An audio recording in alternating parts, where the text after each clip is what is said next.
Well, it's been a pretty fun weekend so far, and the Reds will try and add to the fun when they close their series today with the Houston Astros here at Great American Ballpark. Cincinnati winners of 4 in a row and possessors of a 2-game lead in the National League Central Division. They wrap things up with Astros going for a series sweep here on Memorial Day weekend. And thanks for joining us at a steamy, hot Great American Ballpark. Paul Keels and the Cowboy, Jeff Brantley. And certainly the guy that now has the baton passed to him today is Mike Leake. And for a rookie, Jeff, he certainly has done more than his fair share for this first-place team. You know, Paul, you look at this guy in each and every start, you wonder, is this going to be the start where reality sets in? And I think the reality is that Mike Leake is a very good pitcher, and he is a man beyond his years. A rookie that spent no time in the minor leagues, and now here he is on the big league scene, and he looks like he's been here for 20 years. He knows how to make adjustments. He knows how to field his position. He knows how to hold runners on. He continues to make adjustments both in and outside with his breaking ball as well as the sinker, and he's still got a changeup that he doesn't even really use that often. Well, he certainly has been more than up to task here in 2010, and the Reds will try and see if their offense can't remain at the level at which they've been over the past weekend. Lots of base hits, lots of home runs. It's the Reds and the Astros wrapping up the series today here at Great American.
Of H.H. Gregg. It's the series and a homestand finale. The Reds and the Astros here at Great American Ballpark, and with an update on today's weather forecast from WKRC, here's Aaron Seabury. Hi, I'm meteorologist Erin Seabury with your Reds forecast. At the first pitch, we'll see temperatures in the mid-80s. We will see the chance for scattered showers and thunderstorms throughout the entire game, but they will be isolated. We'll be near 90 by 3 p.m. Near 90. It will be hot, almost as hot as what the Reds bats have been as of late, Cowboy. It is amazing how much your team can turn things around when you get a little bit of good starting pitching. It allows everybody to relax. The defense has been phenomenal, but I guess probably more than anything else, look at those numbers. You can't get better than first, folks. And when you get to that point, this is the major reason why this club is in first place. Yes, 6 home runs last night, double-digit run totals in the last 2 nights. And Mike Leake will try and continue to do his part as the Reds finish up the homestand with the Astros here on Fox Sports Ohio.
At Great American Ballpark, Cincinnati trying for a 5th consecutive victory and working on a 2-game lead over St. Louis in the National League Central. Mike Leake will take the mound to try and keep the ball rolling in what's been a great run for Red starters. It's amazing how he continues to make adjustments, throw strikes, and really change the approach that he has over the course of a game. And for a kid that is straight out of college and being able to do what he's doing right now, and he's really not an overpowering guy. Everything in spring training, the talk was about Aroldis Chapman and the 103-mile-an-hour fastball, and then you've got Mike Leake coming to the big leagues with no minor league experience and throwing the ball 87, 88 miles an hour and making big league hitters look awfully foolish. And Mike Leake at 4-0. He certainly could be even higher than that as far as his win-loss total. Here's a look at Brad Mills' Houston Astros lineup today. A little shifting in his batting order. Well, Keppinger has been the hot hand on this ball club, and you can see Berkman now moved back up into the 3 spot ahead of Carlos Lee. Lee with a lot better swings in the first couple of ball games against the Reds. He's really the only guy that has made some decent contact. Hunter Pence dropped down now to the number 5 spot behind Lee. And Mike Leake, last time out, a no decision, and the Reds lost to the Pirates earlier this week, 2-1, 7 1/3 innings, 6 hits, 2 walks, 2 strikeouts, didn't give up a run. And that was a game where Dusty Baker really kind of rolled the dice, let Mike go up to bat late in the game, when in some cases, maybe not, you'd see a pinch hitter go up in a tight game. Well, I think that the way that Mike Leake handles the bat and the fact that he was so pitch efficient and so dominant in that ball game was the reason that Dusty let him swing the bat in that situation, and hoping that he would get through the 8th inning without any issue, but it just didn't happen. The Red starting pitchers haven't lost since the 14th of this month in 15 games. So that's the role that we've been telling you about. Here's the 4 defense for the Reds. Lance Nix gets the start in center field. His first start at that spot. Paul Yanish at third, as Scott Rowland gets a day out of the starting lineup. And you see Miguel Cairo once again at first base instead of Joey Votto. The indication we were given before the game, Joey Votto is better with that stiff neck. We don't know if it is at the point where he would be available to pinch hit today, but the stiff neck problem is improving some. But you can't argue with what Miguel Cairo's been doing.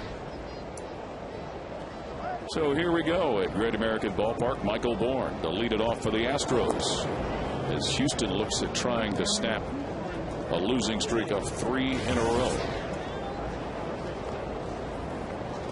Michael Bourne has done his part, lays a bunt down, and they're going to say it didn't get out of the box before Hernandez was able to field it. Well, he laid it down, and the bunt almost stopped right there in front of home plate, and it just barely rolled into the right-handed hitter's batter's box, and that, unfortunately, is considered foul territory. Bourne hitless last night, 2 for 9 on the series. Of course, once he gets on base, he causes all kinds of problems with 16 steals. Leads the National League. 2-1 the count. Mike Leake working on the Astros center fielder. Gets him to go after one. That is the Achilles heel of Michael Bourne right there. The breaking ball, he has a tough time handling it. Therefore, he has 36 strikeouts, which is second on this Astro club. Base hit for Michael Bourne to start the game. So this is where the problems come about with the Astros center fielder.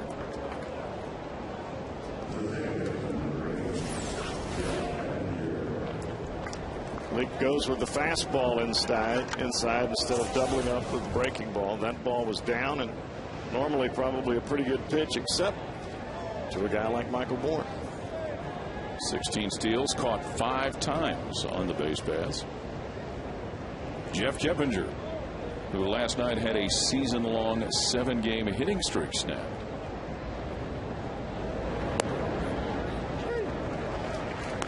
A couple of base hits in the opener of the series on Friday night for the former Cincinnati Red, Jeff Keppinger. And at this point for Michael Leake, he's such a good inducer of the ground ball. He's always got an opportunity to get out of an inning quick with the double play. The outfield giving Keppinger a big gap in left center field. Mike Leake out of San Diego and Arizona State. Boy, Dave Clark down in the third base coach's box, really going through the signs, got the attention of both Keppinger and Michael Bourne, but that last sign run through. He was about halfway down the line toward home. It's Dave Clark, a longtime major league utility player, took over as interim manager of this Astros team last year after Cecil Cooper was let go. Interviewed for the manager's job at Brad Mills. Leaves Boston to take over. 1-2 and count on Keppinger with Bourne at first.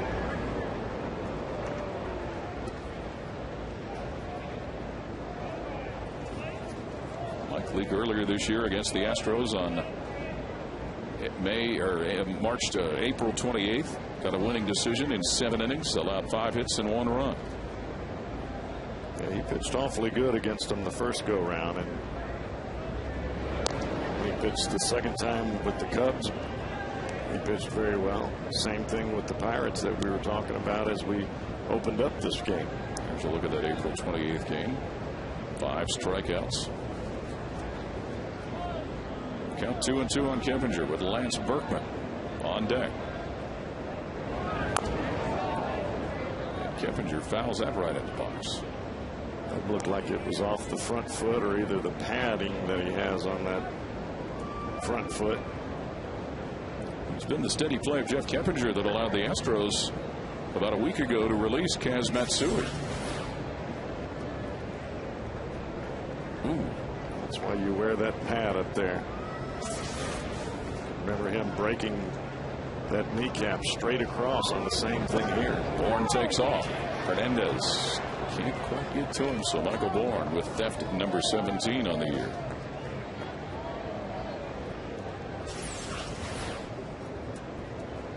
Keppinger checks his swing there, and it looked as though it held up the throw of Hernandez just for a moment, but first base umpire Andy Fletcher says that he did not go. You see the difference in the number of thefts between Bourne and the closest to him, Reyes, Venable, and McCutcheon. That's a lot of fast guys. Yes, it is, isn't it? Pitcher's nightmare and catchers. Keppinger shaves that bat off.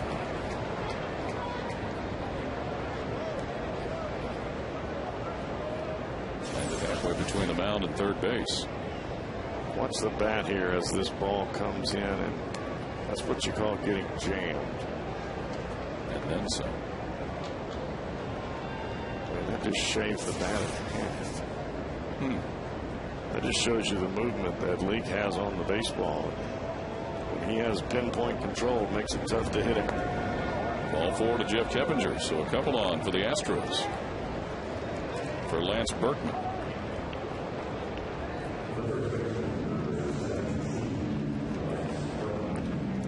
The Reds have done a fairly decent job keeping Berkman in check this weekend. They have so far. McCure walked every time he came to the plate. And it seemed as though Aaron Harang did a pretty good job with him last night. You just don't want to give Berkman this kind of opportunity too often in this ballpark, because he will burn you. Ooh. One of those walks from LeCure on Friday night was intentional. Looked like a cut fastball there instead of a sinking fastball. And what Leake's trying to do here is just get the double play. Whatever he can do with one pitch, he needs a double play here. We've talked about it ad nauseum over the weekend. Lance Berkman has made Great American Ballpark his own personal playground with 21 homers in this yard. The most by any opposing player at GABP.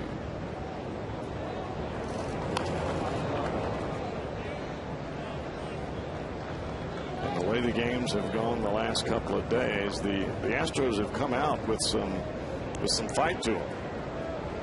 But once the Reds have gotten on the board, they seem to just, they don't stop. They just keep right on scoring, and it really takes the life and the fight out of it. It's taken the life and the fight out of the Astros. It's just immediately taken that momentum away, because as soon as Houston would score the next half inning, the Reds would either tie it or take the lead. And that just goes back to what you're dealing with here in the first inning. You want to minimize the damage, so you give your offense a chance to just go to work as they have the last couple of innings.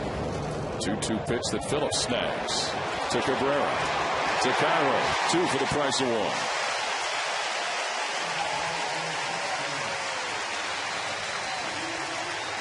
It's kind of like Allstate Insurance, you know, when you need them, they're there.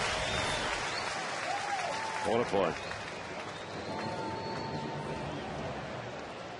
And like you said last night, Jeff, we saw Orlando Cabrera commit an uncharacteristic error on a would-be double play ball, and that's when the news flash occurs. Right. It just doesn't happen. That play there has become almost the norm for this ball club. Bourne moves to third base on the play, and up steps Carlos Lee. As much as you hated to see it happen, Lee started to get his stroke together last night. A couple of base hits, both were doubles. almost takes out his teammate Bourne. Well, Lee likes the ball out over the plate, especially early in the count. And if you leave the fastball out there, especially a straight fastball, he's going to drill it into that right center field gap or down that line. Right at Paul Yanish. And it ends the inning. The Astros leave a runner stranded at third after a half. No score.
Batting order this afternoon. You don't see Stubbs, you don't see Rowland, and you don't see Votto. Nix, well, I think his bat speaks for himself over his last few ball games, especially against the Astros. Being a Texas guy, coming to the party. But how about Felipe Paulino and the lack of support he has gotten this year? In those 7 losses, the runs that the Astros have scored in their whole game, I'm going to give you the numbers. I mean, this is 9 innings of support, even when he's out of the game. Or lack of. 2 runs, 1 run, 1 run, 1 run, 2 runs, 1 run. And the only time that they've scored above that, they had 1 game where they scored 4, and they still lost the game. They just don't like it. 0-7, Felipe Paulino. Orlando Cabrera leading off for the Reds. I see this guy being a closer one day. You like his stuff that much? He's got good stuff, and I think he'll throw strikes more often out of the bullpen than he will out of the rotation. I think if you give him 1 inning where he can just come out and bring it, be a phenomenal guy to have at the end of the game, because he's not scared. He's got great stuff. And I mean, he can touch that 97, 98 mark. Cabrera grounds this to Blum at third base. 1 out. We'll take a look at the Ford defense for the Houston Astros. Saw Jeff Blum at third base make that put out for the first of the inning. Outfielders, as they have been through the course of the weekend. Second straight night that Blum has gotten the start at third base. Humberto Quintero, who started Friday behind the dish. Kevin Cash was there last night. The 1-out hitter, Miguel Cairo. 5 hits and a couple of RBIs in this series. Keppinger. Cairo made it close. Made it close. And he has been on a pretty good tear as of late. Miguel Cairo playing in place of Joey Votto. Starting in each of the last 4, Brandon Phillips.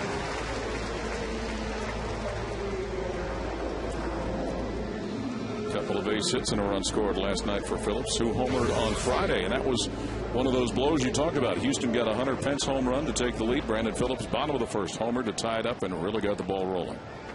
You had the same thing in yesterday's game with Jay Bruce. except he just kept on homering. Both Jay Bruce and Ramon Hernandez homered twice last night in a 6-home run night for the Reds. Bruce hitting in the cleanup spot today with Scott Rowland getting the day off.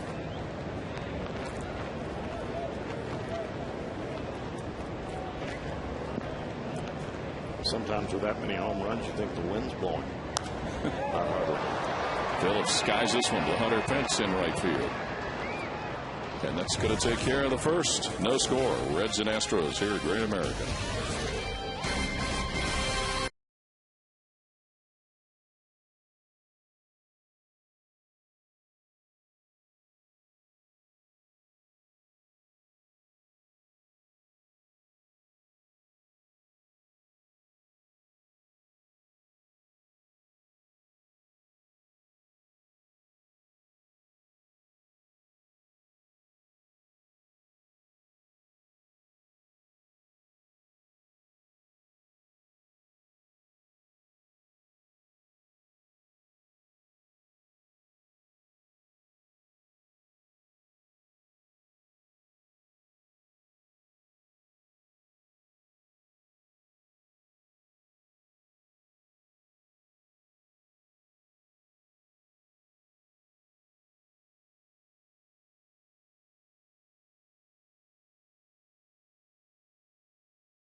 Ohio. And a little capsule of what Miguel Cairo has done filling in for Joey Votto. Every single team that is a championship caliber club will use some type of contribution from every player that's on the 25-man roster, and then some. And you'll look back at the end of the season and you'll see how much those victories and the additions of what Miguel Cairo was able to do in just these few ball games will mean when you win the division by 1 or 2 games. No question. Hunter Pence to lead off the top of the second. Dusty Baker before the game, as he usually does, grants an audience to the newspaper guys who cover the team every day and get a chance to eavesdrop on some of that. He was saying that what this really should do is help Cairo when he's back to a pinch hitting role. Cabrera. Cairo comes off the bat. Heck of an effort on both ends there. Cairo thought he was still on the bag as he caught the ball. Very difficult play for both shortstop and first baseman, and you could tell that as he caught the ball, the foot just did ease right off there. That is the 11th infield base hit of the year for Hunter Pence, who is tied for second in the National League in that category. Michael Bourne is first in the National League with 11. Well, they're now tied. So with a runner on, Jeff Blum, who for the second straight night starts at third base. Day, force of habit, not night, day. Sun, heat, humidity, day. There you go. And it is a cooker here today. For any of you who are sitting on the couch and haven't been outside.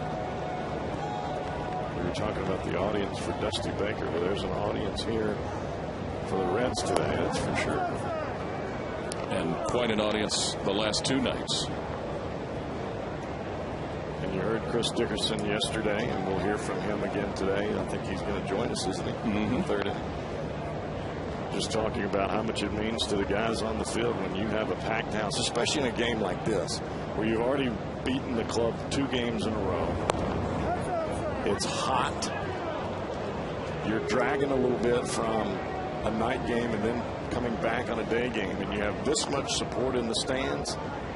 you don't even think about fatigue. You just think about going out and getting it done. Leake in need of a strike. Yeah, he hits it against Blum, who was hitless last night. Blum 0 for 5 in the series. He surfaced as a pinch hitter on Friday night. I'm beginning to notice with Mike Leake that he's a little slower starter. It takes him a little bit to find that perfect execution of the pitches, but once he does, he gets the big one. And gives up a walk, his second of the ball game.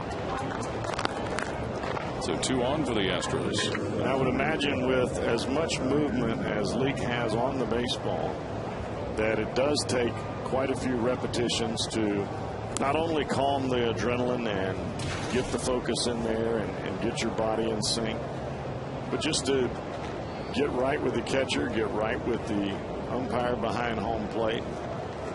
And when you watch Leake's motion, everything looks awfully fluid, but as he comes through, you can see him being real compact with the arm here in the front. But look at the fingers on the top of the baseball. As he comes through, he's going to watch the fingers pronate down through the ball. You can see the hand almost turn in a full circle there. That's what really allows the ball to sink and run in on the right-handed hitters. Tommy Manzella will be the next hitter for the Astros. Couple of base hits. Manzella in the series, drove in a couple last night. Young shortstop, played collegiately at Tulane in New Orleans. No score, top of the second to the Astros for the second straight inning with a couple of runners on.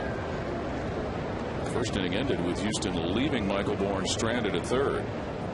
And the object here for Mike Leake is to leave Hunter Pence in the same spot. Double play right here is what he's looking for. Either that or the strikeout and then the double play. And Coach Lance Berkman into a double play in the top of the first. Gets the strike on an off-speed pitch. This is what tells, to me, this is what separates Mike Leake from any other young pitcher is he has no fear in this type of situation. As a matter of fact, he's better in this situation than he is with nobody on.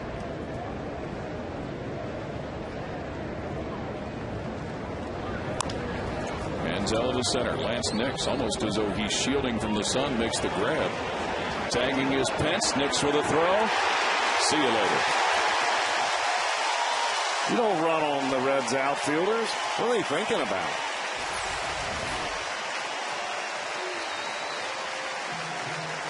I mean, how much better of a throw that can you get than that right there? Right on the bag. All Giannis has to do is catch and drop the glove. Good night, Irene. That's money. Second double play. The Reds' defense's turn today. Nix making his first start of the year in center field. He finished up there last night. That wasn't really the double play I was describing. I understand, but you will gladly take it and run with it, won't you? Yeah, Humberto Quintero, the 2-out hitter. Blum remains at first base.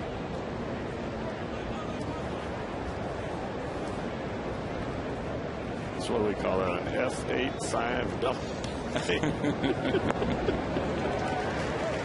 So he's going to have the double play, and now he's going for the strikeout. There you go. Quintero, one of 5 catchers in the National League who so far to this point of 2010 are error-free.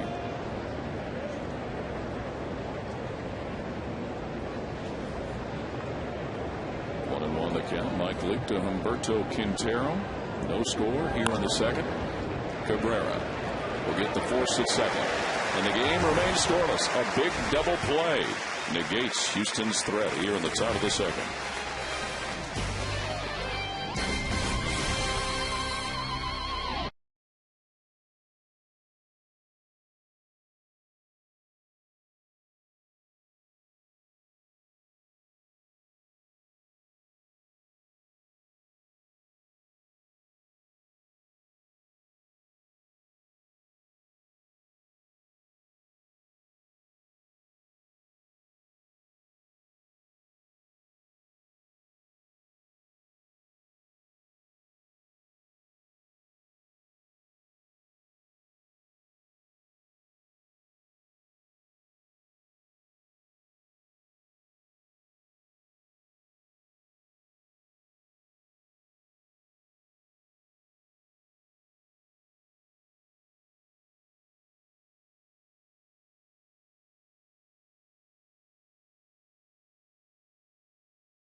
We swung them well, and swinging a good pitch is really bottom line.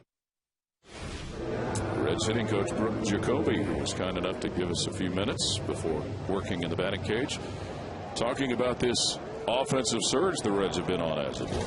It takes a while for a new player to mesh with a new hitting or pitching coach. And you have to trust the guy. He's got to earn your trust. And once you do, then you try to execute what you both are working on. And it seems as though the Reds hitters are buying into the fact that there are more hits in right center field than there are trying to pull the ball. Speaking from a right-handed hitting standpoint. And for Jay Bruce, it would be left center field. Stay inside the ball. Don't try to pull off everything. Jay Bruce went deep twice last night. The 7th time in his young career he's hit a 2-home run game. Doesn't see it. Doesn't see it. Now Hunter Pence is able to get a hold of it. But you're right, Jeff. It looked like he had trouble right away. We've seen it time and time again. Different parts of the day, and you get a little haze in the sky. You don't pick the ball up right away. And especially when you have a packed house and you got some white shirts and you got a lot of people in the ballpark. That ball, you might pick it up right off the bat, and then you lose it as it goes up. Those red seats have people in them, and they're not red. It's not an easy background. Johnny Gomes will dig in with 1 out. Johnny Gomes was the only regular who had more than 1 at bat that did not get a base hit last night. But probably, while individually wanting to succeed, just as pleased that the team did as well as it. Well, that's what separates a guy like Gomes from most. Grounds this to Manzella. 2 down. You can now chat with Hall of Fame baseball writer Hal McCoy right now on FoxSportsOhio.com. Get a complete recap of today's game right after the contest by going to FoxSportsOhio.com. Presented by 1-800-SAFE-AUTO. And I know you feel the same way, Jeff. Every time you see Hal McCoy at the ballpark, that big smile on his face and that Tommy Bahama shirt and his stogie in his hand, you know that things are right in the world. Well, he is. He's been awfully good to me, not only when I was playing here, but also now that I'm on the other side of the fence.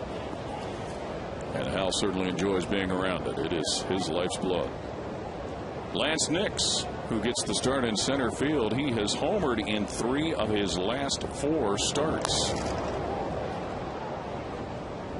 He was on a roll there for a while that just every ball that touched his bat came off with some serious velocity. As you saw in the last half inning, that throw he made from center field to complete a double play. Looks at strike 3. The Reds go in order. After 2 here at Great American, no score.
seeing your Cincinnati and Northern Kentucky Toyota dealers.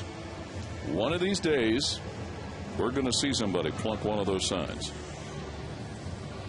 Well, I think now that you have the sign in left center field and in right center field, you got some guys on this team that can catch them both.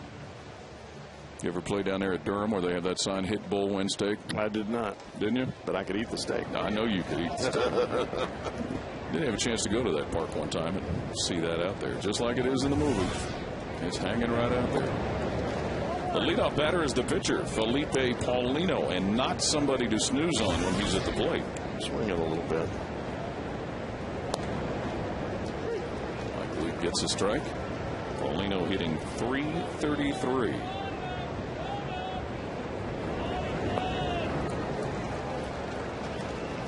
We talked about it last night. The Reds pitchers as a staff continue to lead the National League in batting with a .219 average. Mike Leake a big part of that. I think that they'll all tell you that Chris Spire has been the one that has meant the most in that category. Because when he's throwing batting practice and they're going through the pitching motion or going through the hitting motions and bunting and trying to make contact, hit the ball to right field, hit and run.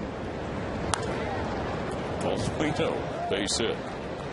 It has always been about execution during batting practice. And for baseball, everything is about repetition and doing things well. As you see Leake leave this ball right down the middle. And for a guy that's a pretty good hitter, he took care of that one. Paulino did.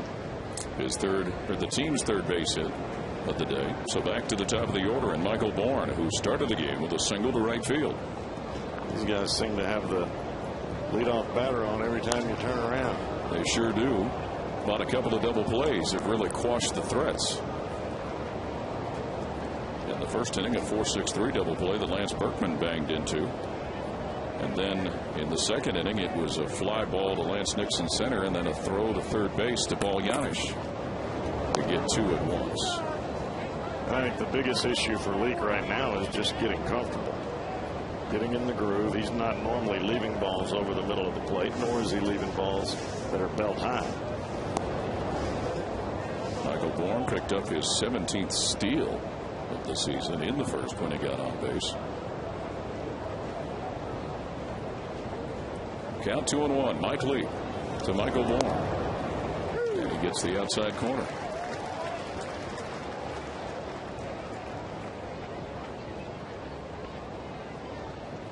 No score so far here on the top of the third. The last two nights, double-digit run totals for the Reds. Bourne chops this one down the line, and Leake wisely watched it roll foul.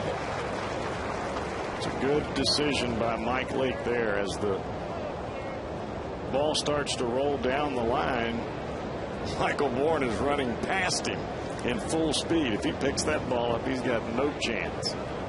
Mr. Chris Dickerson, how are you today? I'm doing well. Thanks for coming back up to spend some time with us. Those elevators take forever. Now you know what we go through every day. You have to play it early. Yeah, I should have played this way better. There you go. We enjoyed having you up here with us last night. Hope you had some fun with it, and I'm sure you had fun with the end result of the whole league. Oh yeah, absolutely. So I told Dusty right when I went down, I was like, that's a good inning right there. It's my TV six run inning right there. We can do the same today. Well, and it's just like everybody was piling on in the whole effort last night. Oh, it's great to watch. And when we were sitting up here yesterday, it's when they just pile on like that. Just talked about how much pressure it takes off our pitcher and how much pressure it puts on the opposing team. So it's great. And Michael Bourne swings and misses. Back to that breaking ball, just drops it down. Off-speed pitch.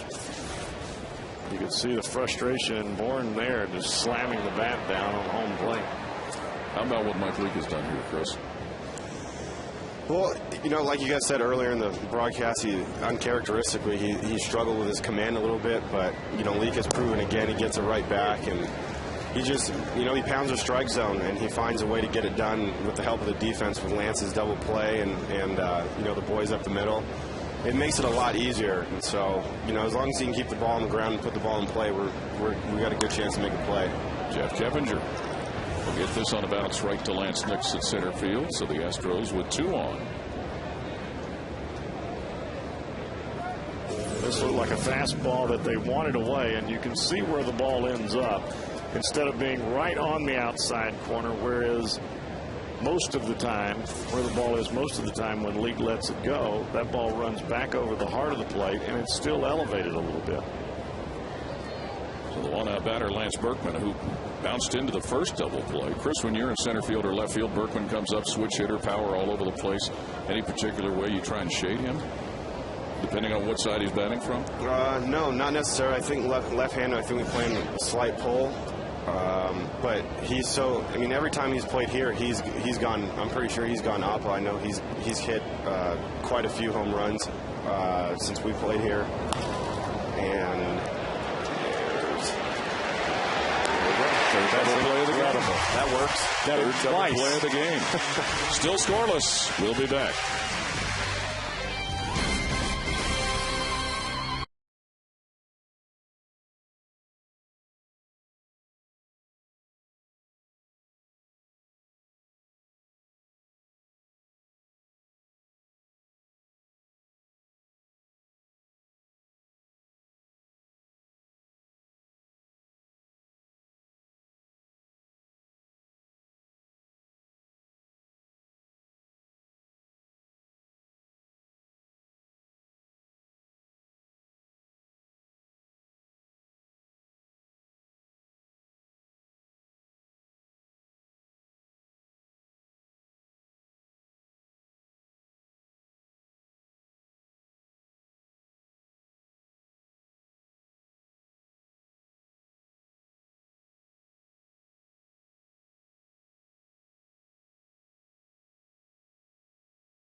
Title and take home the checkered flag for the 2nd consecutive year.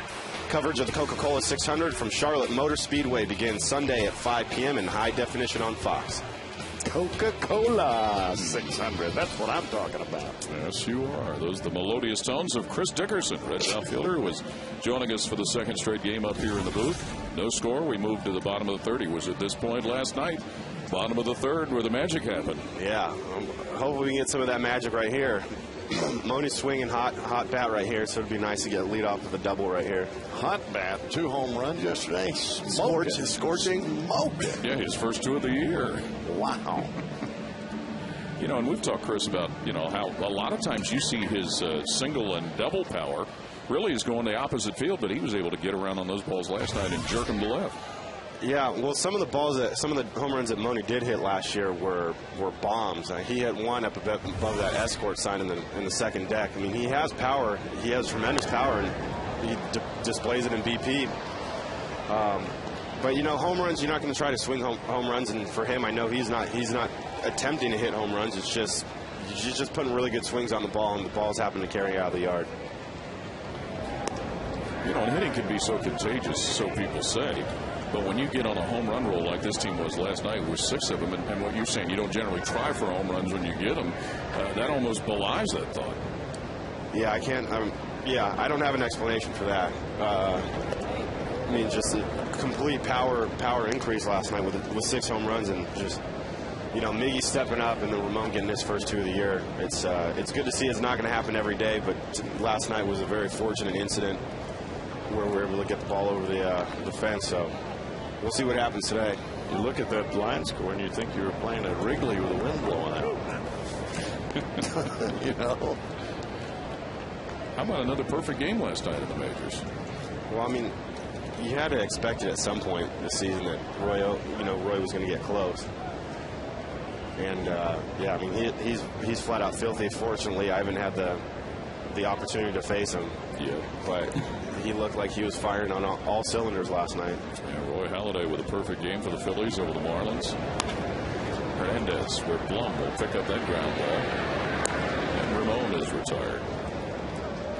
Here's the crazy thing that happened last night, and you guys had to feel it.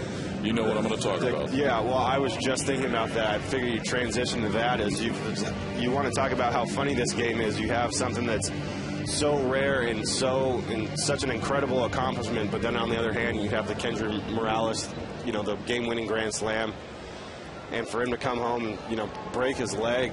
I mean, that's tragedy. I mean, he's such an instrumental part of that offense, and just lining up his numbers. He's first and second in every offensive category for that team that's struggling as it is.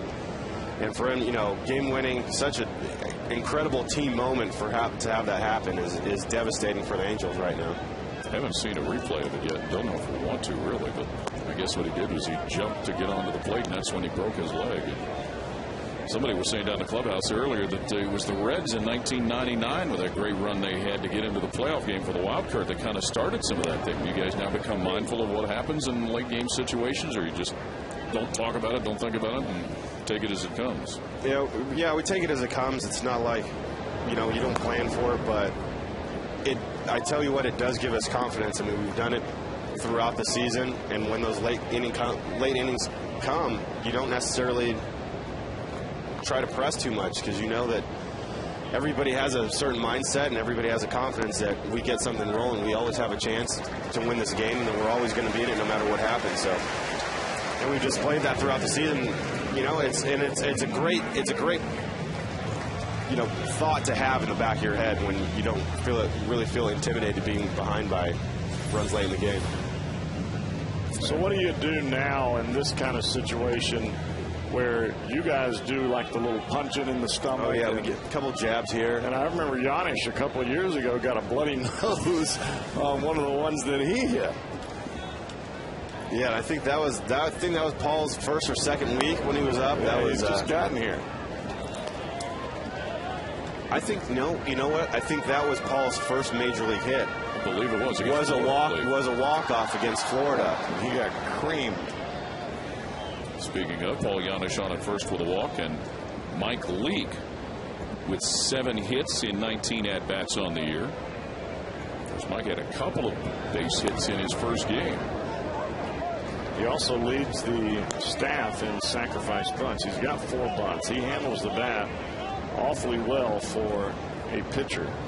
I mean, this kid's used to using aluminum, and all of a sudden he switches to wood. It ain't that easy as a pitcher. Don't get me started. He's hitting 368, Chris. Yes, he is. Off goes Paul Giannis, and he gets nabbed at second. Waited to make sure that the ball was hung on to. And speaking of that Paul Giannis celebration when he first had come up, I mean, you can see, look at that. I mean, you guys are just beating him down. He's tearing his jersey off. Ryan Friel's the one that got him. Look at that. There it is. Knee to the face. Right in the nose. There you go. You see a lot of jabs and a couple light hooks, but I don't think you see too many knees to the face. Yeah, I mean, that's high spikes right there.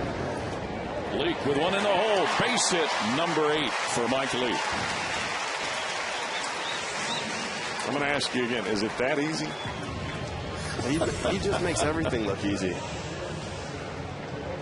And the pitchers have done an incredible job at the plate this year. And I know, and it's funny because I was talking about Aaron yesterday and, how he's always in the batting cage. But Homer, he thinks he can hit too, and he can handle the bat well. And then you have Leake, who's practically a shortstop, the way he swings the bat. And I know that they do a ton of work with Mark Berry down there as far as bunting and getting in the cage and getting their extra BP on the field and in the cage. So a lot of that credit goes to Mark Berry. Is it Berry or Spire? I've seen Spire throwing to them when they're on the field. I didn't know if it was Spire or Berry. I've been giving all the credit to Spire. I didn't know. Yeah, but early on, I mean, we'll come out and we'll be taking BP and Berry will be in there with the pitchers throwing BP and doing whatever extra work that the pitchers have to do. So is that inside when Berry's working? Yeah, it's inside. So Aaron or Homer will go in there and Ryan Ryan's his brother Mike will go in there and get their hacks in and get the work that they need to do. And fortunately for us, it's really it's paid off because. Well, that's the difference right there, Evan, because we don't get to see a lot of what goes on in the batting cage. All we see is what Spire is doing on the field because he's the one that throws in their batting practice. Cabrera, where Manzella will get it, and the force will end the inning. Chris, thanks as always. We look forward to doing it again sometime. Absolutely. Chris Dickerson spending time with us. Game scoreless, Reds and Astros.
National League Central Division standings. That really is going to set the stage for this 3-game series in St. Louis starting tomorrow afternoon. Was that little boy getting a lizard on his face? Yes, he was. That's what I thought. Yes, he was. The 3 double plays turned by the Reds today, the most in a game this season. Been a handful of times with a couple of DPs, but 3 already. We're only in the 4th inning. Carlos Lee to lead off the 4th. By the way, something we neglected last night, but it is very appropriate to do it today as Mike Leake works on Carlos Lee. Happy birthday to 7-year-old Allie Pecoro. Oh, man. Jeff's daughter. I forgot about that. Today is Allie's 7th birthday. Well, Jesse Jackson kept us on the beam here. The party was last night. The birthday is today. Oh, man. Almost a couple of dozen 8-year-olds. So Jeff said we're at his house last night. Carlos Lee reaches and puts it right back into Mike Leake's glove. Living right. Time now for the AT&T trivia question, which just completely stumped both of us last night. Who was the 2005 NLCS MVP? Well, we know that the Astros won the pennant in 2005. The MVP. Now, this Astros media guide is sitting right under my right hand, but Illegal. I'm going to go with Burton. Are you?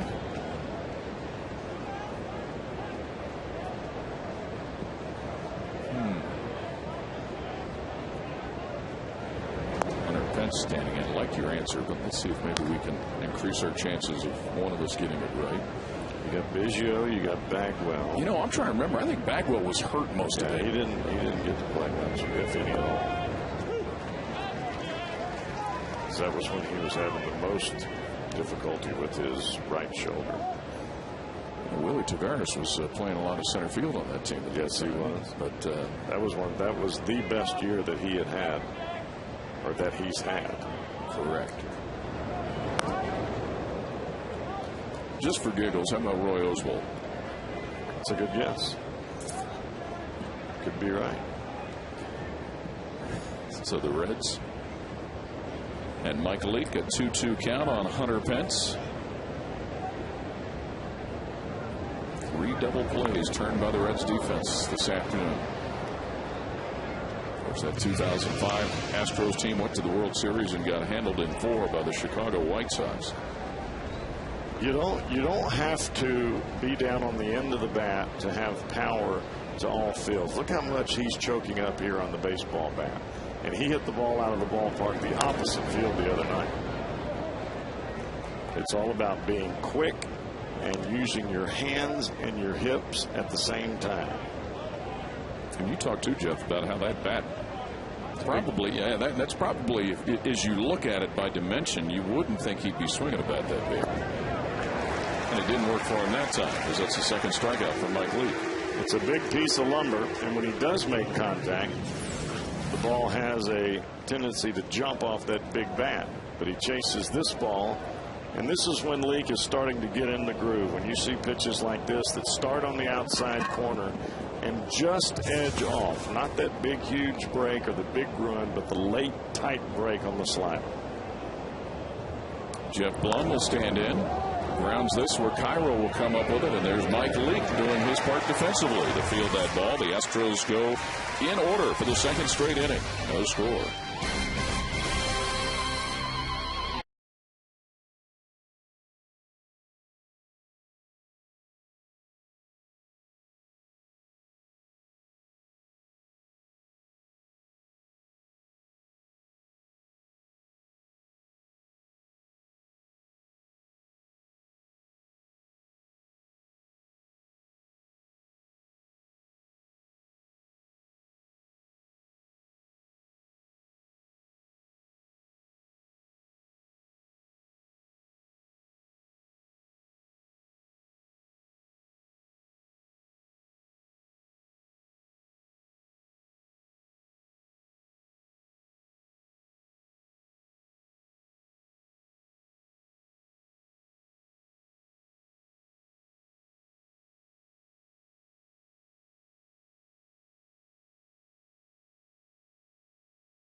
...2005 NLCS Most Valuable Player. That, of course, was the Houston Astros beating the St. Louis Cardinals. What a lucky guess. How come I can't ever get a lucky guess like that? Well, and trust me, Jeff, it was a guess. Roy Oswalt, who in that series picked up wins in Game 2 and the decisive Game 6, allowing only 2 runs in the series, a 1.29 ERA, 12 strikeouts, and 14 innings of work. Every time I guess somebody's wrong. No, I've heard you get it. You just got the other night on the radio. You got one right. You were one. Okay. I want to get them all right. Understand. Understand. I want to pretend like I'm smart. Well, when we were throwing answers out here, I liked your chances better than my own. Miguel Cairo to lead off the bottom of the fourth for the Reds. Grounded out to second base.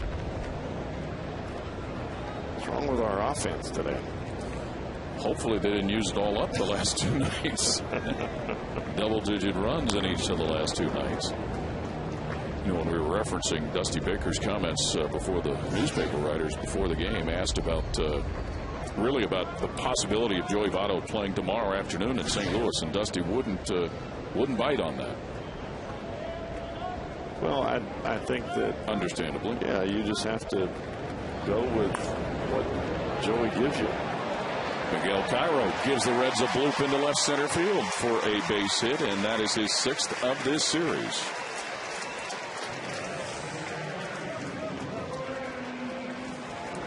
And the box score, it'll look like he stung it. Looked like a hanging breaking ball up and in, and he just got out there just enough to hit it and flip it over the shortstop Manzela's head. Manzella did a pretty good job getting a break on the ball, but just a little out of his reach.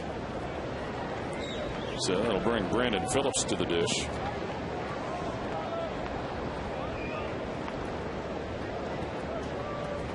Settling into that number 3 spot in the batting order. Fly ball to right field to end the first inning for Brandon Phillips. Couple of base hits last night and a run scored for the Reds second baseman. A home run on Friday night. That came in the bottom of the first to tie the ball game. No score here on the bottom of the fourth. Phillips shoots it into right field. So runners at first and second on the base hit by Brandon Phillips. When you talked with Brooke Jacoby earlier, this is what Brooke Jacoby is talking about. Stay behind the baseball, let the baseball get deep, and get your hands inside the ball, and that allows you to stay on the breaking ball, but it also allows you to hit the tough pitches like that one, which was about a foot off the ground, sinking downwards, and Phillips is still able to hit it the other way. Coming into the game today, Jay Bruce hitting .273 against Felipe Paulino with a couple of home runs. What a spot this would be for one. With a foul ball down the line and right.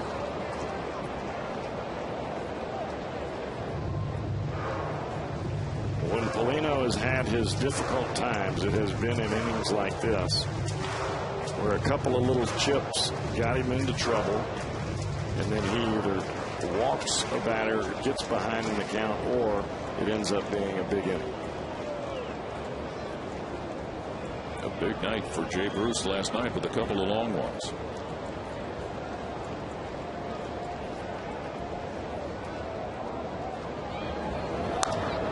Opposite field, but Carlos Lee with a beat on it. First out of the inning.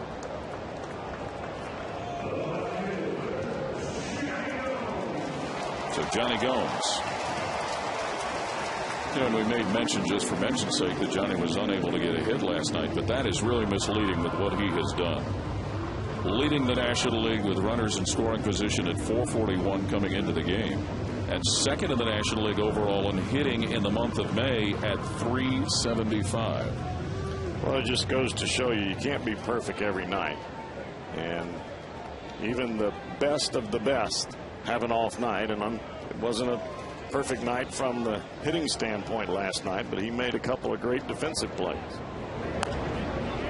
Of course, Friday night maybe as close to perfect as you can get as a batter. Yeah. 4 base hits, 4 runs driven in, and a double shy of hitting for the cycle. When your first base hit goes off the right field wall and you get a triple,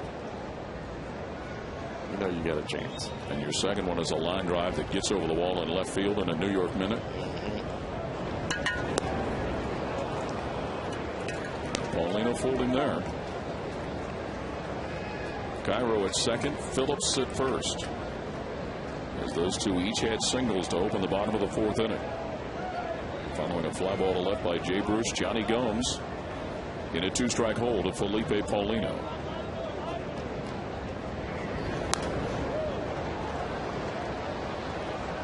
His back comes through fast, doesn't it? It does, and it has to with a kid like Paulino throwing the ball 96 miles an hour. The only advantage that the Reds have against Paulino is the fact that his ball is straight the majority of the time. He's fast ball and not too much.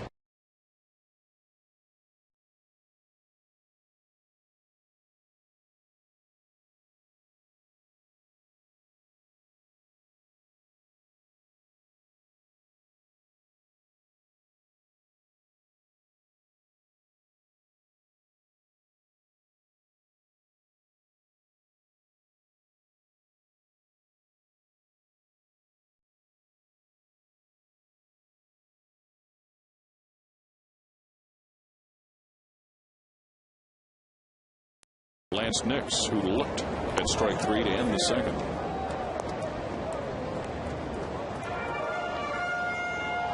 Lance came in last night in the 9th inning.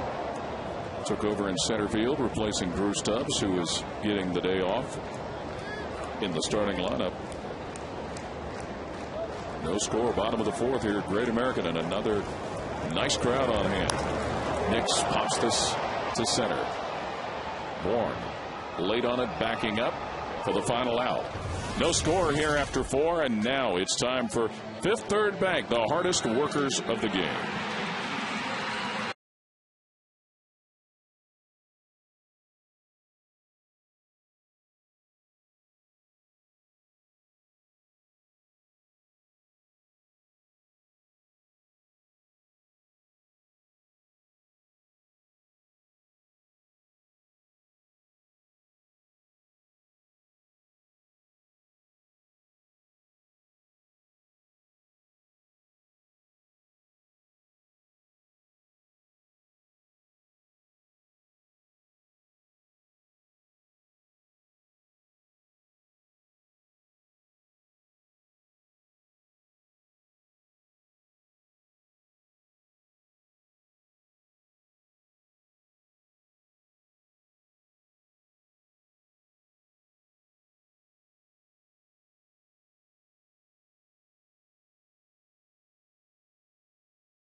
Mike Lee, at least from his parents say so, is that he was competitive in everything that he did. And if things didn't go his way when he was younger, he had a tendency to throw his bat, maybe his gloves, sometimes the helmet. And the only way that they could teach him some sportsmanship and to do things the right way, especially in school, as you heard him referring to his dad and some of the things there, was to take the baseball and the glove away from him, because this was always his favorite sport when he was growing up. This is what he loved to do, and if he didn't do things the right way, no baseball for Mikey. And it obviously has worked, and the respect that he has for his mom and dad, you heard him referencing them, has got him to the big leagues. Manzella, the leadoff hitter for Houston, and there was a very nice story in regard to Mike this week on Reds.com, and for all those Reds fans who don't do it, you should make it a habit to check out the team website at Reds.com with a lot of the great features and stories. But there was one about one of the things that Mike has learned from his father was some of the construction and woodwork they've done, and when the baseball team was getting ready to get spring training started down in Goodyear, Mike, being in Arizona, was kind of there ahead of everybody else and helped some of the guys work on putting some of the shelving up in the complex down there in Goodyear. It's always nice to have something else besides just the game so that you can take your mind away from the pressures of the field every once in a while. He gets a strikeout for Tommy Manzella, the third strikeout Mike Leake has pitched today. You saw the 3-up, 3-down inning in the in the fourth, excuse me. And this is, to me, this is when you start to see Leake really starting to find the plate, get things going in the right direction. And even with the many hits that he's given up today, he's found a way each and every inning to get out of it. Humberto Quintero, the one-out hitter, the Astros catcher who bounced out to shortstop in his first at-bat. Had a couple of base hits Friday night when starting. Grounded to Paul Janisch. And quickly 2 are gone. And give Dad an early Father's Day gift and enjoy an afternoon on the field at Great American Ballpark. The Reds Community Fund Father's Day Catch event is on Sunday, June 13th. And you can play catch on a big league field with Dad or any other family member. For more information on this event presented by Alvis Materials, call 513-765-7240 or visit reds.com/catch. Father's Day coming up, so get that gift idea and others in order.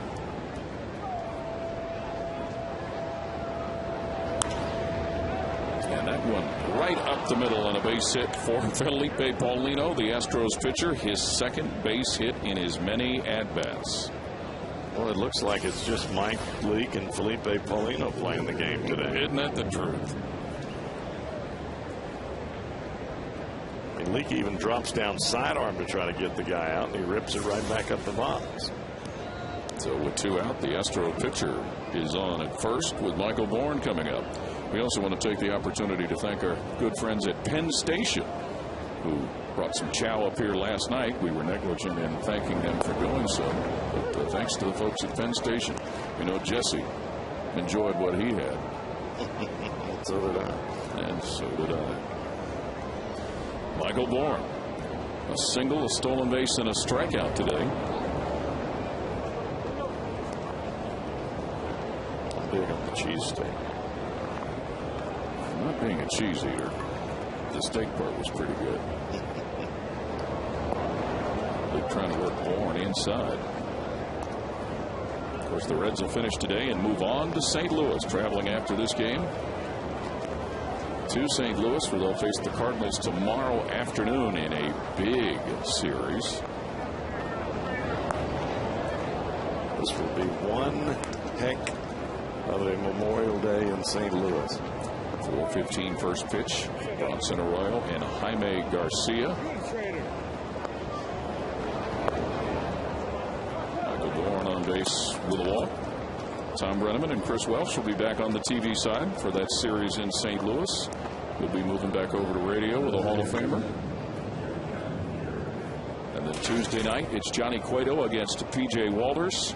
Wednesday night, Sam LeCure and Chris Carpenter.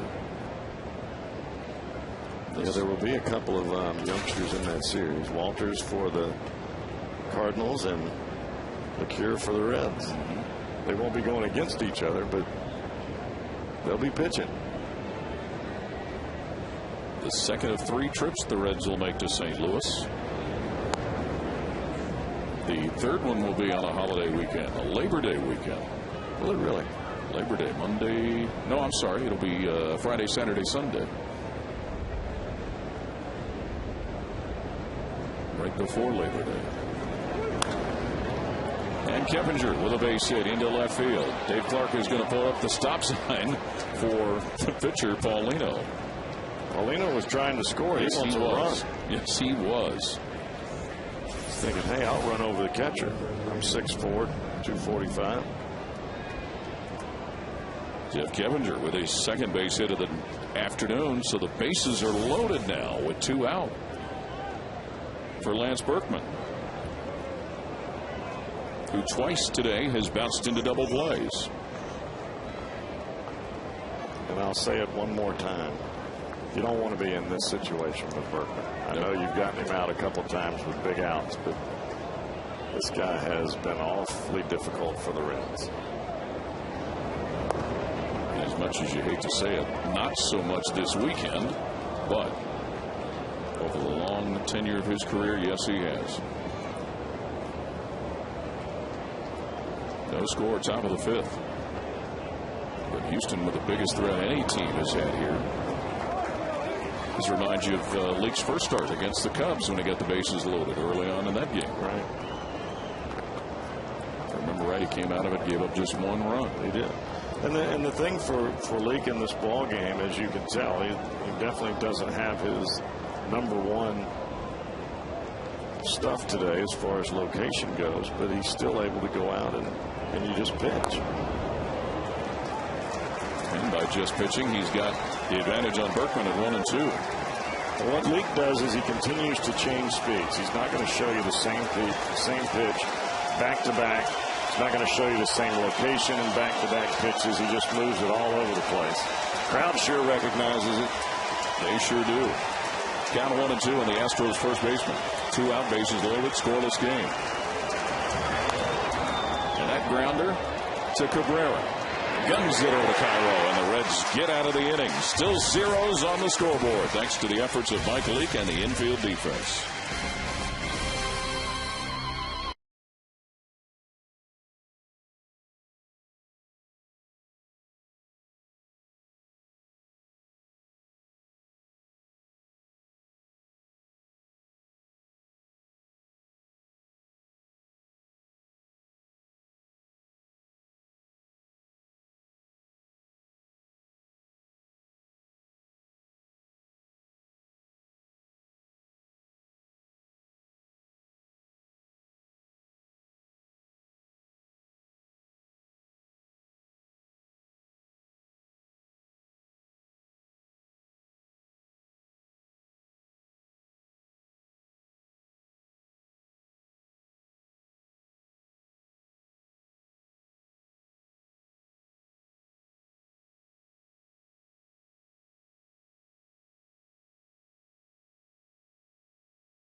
The ground ball, where does it go? Right under his legs. Now look where the glove is right here. The glove's not on the ground yet, and you have to see the eyes on the baseball in order to make that catch. He goes all the way down to the ground, does Cabrera, and still able to keep his concentration even though he had to pick up the ball at the last possible second. That's a heck of a play.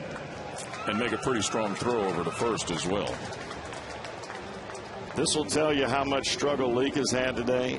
84 pitches so far in 5 innings and only the 49 strikes.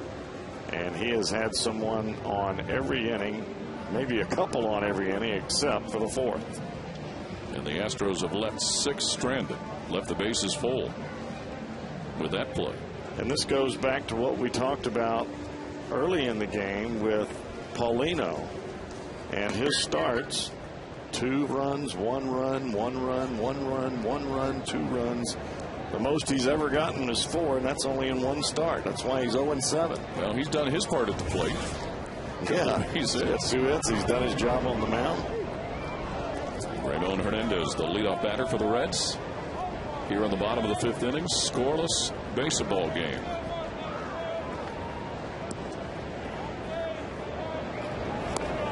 Reds after last night. The Reds put up 12, and on Friday night putting up 15.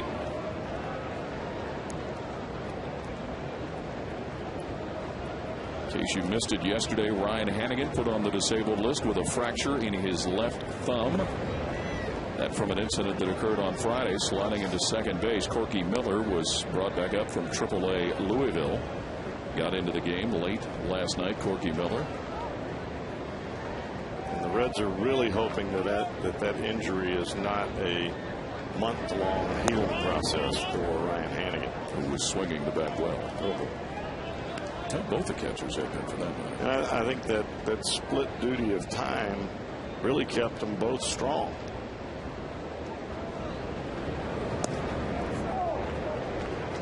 He's catching each and every day, especially for Hernandez in this type of situation where he caught last night's game, and then you turn around and he's catching again the day game after a night game. Not easy. And grounds this one the right side of the infield. Kempinger will throw him out for the first out of the inning. Don't miss the Scott Rowland bobblehead giveaway Saturday, June 12th. The Reds face the Royals, and the first 30,000 fans in attendance will receive a bobblehead of Reds third baseman Scott Rowland. Thanks to Kroger. For tickets, call 513-381-REDS or go to reds.com. I can't wait to see his big old head on a bobble. It's going to tip over. Listen to you. Paul Yanni sends this to right field where Hunter Pence flags it down for the second out of the inning. And you get a look at what's going on in Chicago. The Cardinals with a 1-0 lead over the Cubs. Albert Pujols with a home run in the top of the first. The Reds started the day 2 in front of the Cardinals. Mike Leake, the 2-out hitter, had a base hit in the third. We mentioned how the Reds pitchers started the day with a .219 average, 23 base hits. Now Leake's hit today makes it number 24, leading the National League in pitching staff's batting. Well, Leake's only hitting 400 now after the base hit. Is that all? In the second inning, or third inning, excuse me. Leading hitting pitcher in the National League, as we saw that little stat page that came up after his base hit.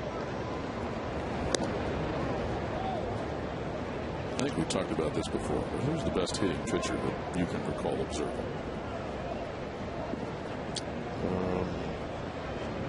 Don Robinson. Okay. Don Robinson and Mike Hampton are the two best. Hampton had 1 year in Colorado. I think he had 5 or 6 home runs. Hit 330, 320 something. And that was before the humidor, but still. Looks at strike 3, Mike Leake. So the Reds retired in order at after 5. Still zeros on the board.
men and women that have served before us and have certainly sacrificed their lives for America. Jim Day back with you. I'm in the club section, the all-inclusive Fox Sports Ohio Champions Club up there, and the reason I'm here, it's shaded. Mama didn't raise a fool. It's time for our minor textbook question of the day, Memorial Day weekend. What do you think? Double headers, they're kind of out of style now. Should MLB have a double header on Memorial Day? It would seem like the perfect day to do it. Text 1 for yes, 2 for no. 37664 is where you text your votes to 37664. Standard text message rates apply. We'll have the results coming up. Paul and Cowboy. Well, Jeff Brandley, being a former player, I could only guess what your answer would be. That would be 2 times 2. Ain't no way. Carlos Lee pops one up, and Hernandez lost sight of wherever it went, but out of play. There's only one Ernie Banks. Fans are saying yes. Now, there was an interesting discussion going on earlier up here in the press box when that question was first floated about. So consider this. How about if having scheduled doubleheaders, whether they're Memorial Day or whenever, meant possibly more off days as Lee gets a hold of one and gives it a ride to left field? Gomes at the wall. 1 out. How about if there were more off days built in, if that was the payoff on having doubleheaders? I don't think players or baseball personnel at all would enjoy having doubleheaders at any time, simply because history will show that winning doubleheaders and winning both games is very difficult. It only helps the bad teams. It doesn't help the good teams. Okay. Swing and a miss by Hunter Pence. Some of us remember the day when a lot of times you saw the doubleheaders scheduled on Sunday, and if you remember even back into the 70s, the Reds had a great promotion they used to do called Banner Day on Sunday doubleheaders, where between games fans could get out on the field and trot around and show off their homemade banners. It made it a longer day than a normal doubleheader, but it was a great fan promotion.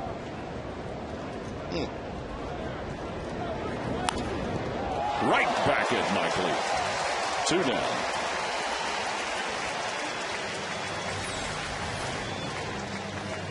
Continues to show why he's special. And when you keep yourself relaxed and you just react on the mound, you don't try to do too much, you're able to make a play just like that. Not a whole lot of pressure does this kid feel. He's just competing and having a good time. Blum, the 2-out hitter. Now, here's another theoretical question. What would you much rather have as a player? Day-night doubleheader or regular doubleheader? Day-night. Really? Oh, yeah. Would have guessed the other way around.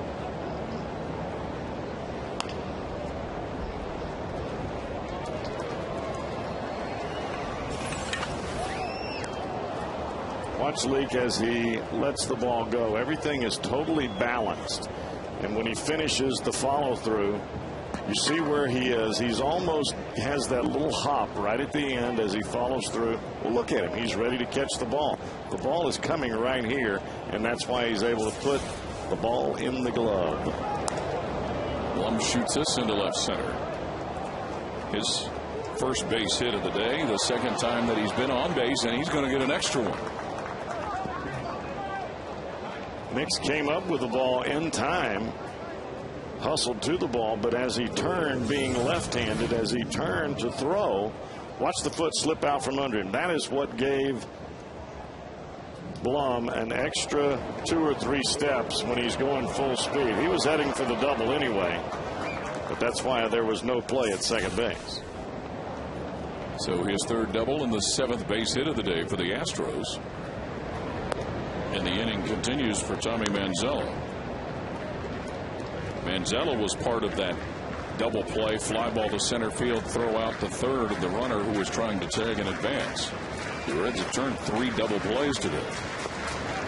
Checks his swing, but not in enough time. Tommy Manzella, who also has been one of the 3 strikeout victims. Well, the biggest key for Mike Leake today is he has owned Lance Berkman. Every time Berkman has come to the plate, there have been runners aboard, and he has left now, I think, 7 runners on base in his 3 at-bats. Manziel almost wanted to pull the trigger there. Well, again, back to that text poll in the doubleheaders. Not surprising to see the fan result because it's. Well, as a fan, you would love to be able to see as much baseball as you can in one day. More bang for your buck. Manziel will send this one to shallow left. Cabrera with it. Carlos Lee's fly ball. Caught by Gomes, but check out the reaction from Mike Leake as the game remains scoreless.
Light. Lance Nix delivered that right on target to Paul Yanish on a bounce. Got behind the baseball as it was coming down, and he was already in his movement towards third base in the crow hop in baseball terms, catching the ball all in one motion and letting the throw go. And those split second, those little tiny things that you do, and you save yourself just a split second of time, allows him to get a bang-bang play at third base, and that remains large in this game. Bottom of the 6th in a scoreless game. Orlando Cabrera leading it off. Okay, best outfield arm you've seen. But during your playing career or even as a fan prior to that. Line drive right at Manziel. Best outfield arm. Yes.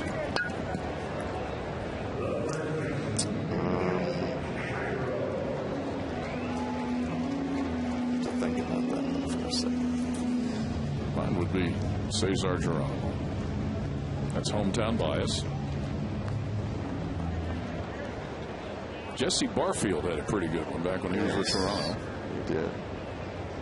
I'm trying to think of, I know somebody that had one. I can see his face and I can't remember who it is. Mark Whitten.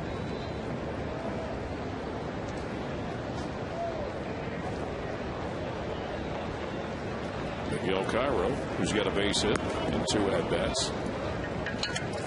I'll have to think about that one for a moment. Paul O'Neill really kind of maybe always had one, but you really, toward the end of his time here in Cincinnati, saw Paul's really become a weapon out in right field. Especially in the one playoff game when he, similar to what we saw here today, a fly ball to right field. He caught it and threw out a runner. I believe it was Andy Van Slyke tagging, trying to go to third in one of the playoff games at Old Riverfront. Yeah, I thought that he played very well here, but he's always going to be known as a Yankee, not as a Red. Blum barehanded. It's Cairo. Jeff Blum, nice play. Reds fans, JTM wants to know, how do you 32? Grab a bag of JTM's new 32 count burgers and visit www.howdoyou32.com for more details. JTM, food, family, and fun. Jeff Blum unloads that. Didn't have a lot of time to make that play, and much to the pleasure of his pitcher, Felipe Paulino. Christian Roberts is submitting Dwight Evans. I don't know that Dwight's was that strong. He was pretty accurate. Yeah, I'm thinking of guys that were around my time period, not way back. Because I'm thinking of guys that I played against. Okay. Just trying to remember going through the teams. Brandon Phillips, base hit. He's looking for 2. And he'll get it. Standing up. That will be his 17th double, and that leads the Reds. You don't see Phillips do this that often, but with a hanging breaking ball that's inside, he jerks it right down the left field line. And as you were talking about earlier, Paul, 2-out RBIs, that's the Reds' specialty, isn't it, my friend? It most certainly is, Jeff.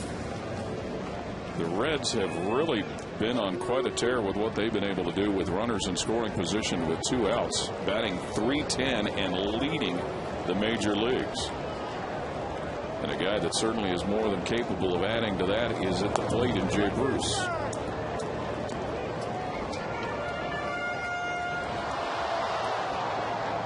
Looking for his first base hit. Arthur Rhodes and Carlos Fisher getting loose.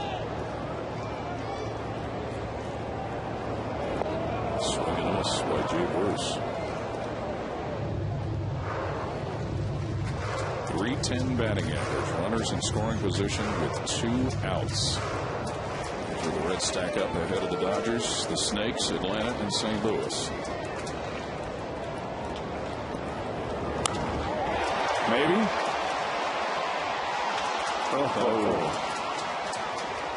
That could not have missed by much as Billy Hatcher came up off the ground in the first base coach's box, looking to the sky and clapping his hands together. You know he has a chance to see that ball right on the money, and it goes right down the line and just does end up foul. So the count now 1-2 with 2 out. Phillips after the double is at second base. The Reds with only 4 base hits on the day. Felipe Paulino has certainly done his part to keep his team in this game, which still remains scoreless, but an opportunity here for the Reds, maybe the best they've had all day.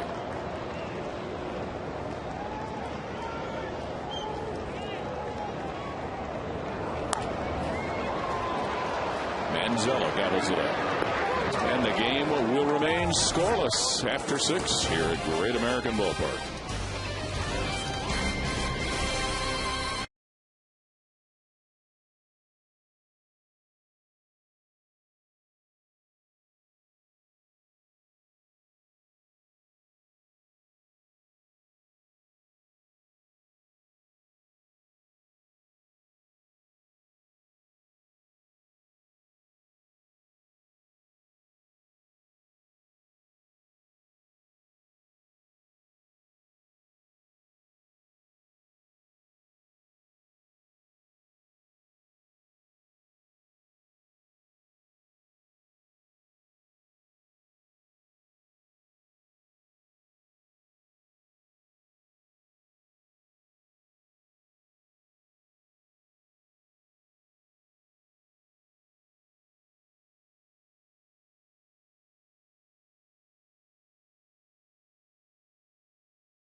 Nation's fastest 3G network, AT&T. Rethink possible. By your Cincinnati, Northern Kentucky Honda dealers. Visit mycincinnatihondadealer.com for current offers. And by Grainger, with over 900,000 products for the ones who get it done. Scoreless baseball game as we move to the top of the 7th inning, and the Reds have ended the afternoon for Mike Leake, and it is Carlos Fisher taking over on the bullpen. Well, you had to know that the pitches early in the ball game for Mike Leake, a struggle in every single inning except the 4th, and just no way that you're going to let him go beyond 100 pitches really at any time, especially early in the season. If you want this kid sometime in August or September coming straight out of college, you have to do this. And I'm sure the fans would love to be able to see Mike Leake stay out there and finish a ball game, possibly get a shutout, but you can't do it. You have to be leery of the fact that he's never pitched anywhere near 200 innings before. Well, Carlos Fisher on. He pitched a scoreless 8th inning and hitless 8th inning last night. Gave up just 1 walk. Carlos Fisher. Well, Fisher has a 7.45 earned run average, but over his last 4 appearances, he's been scoreless.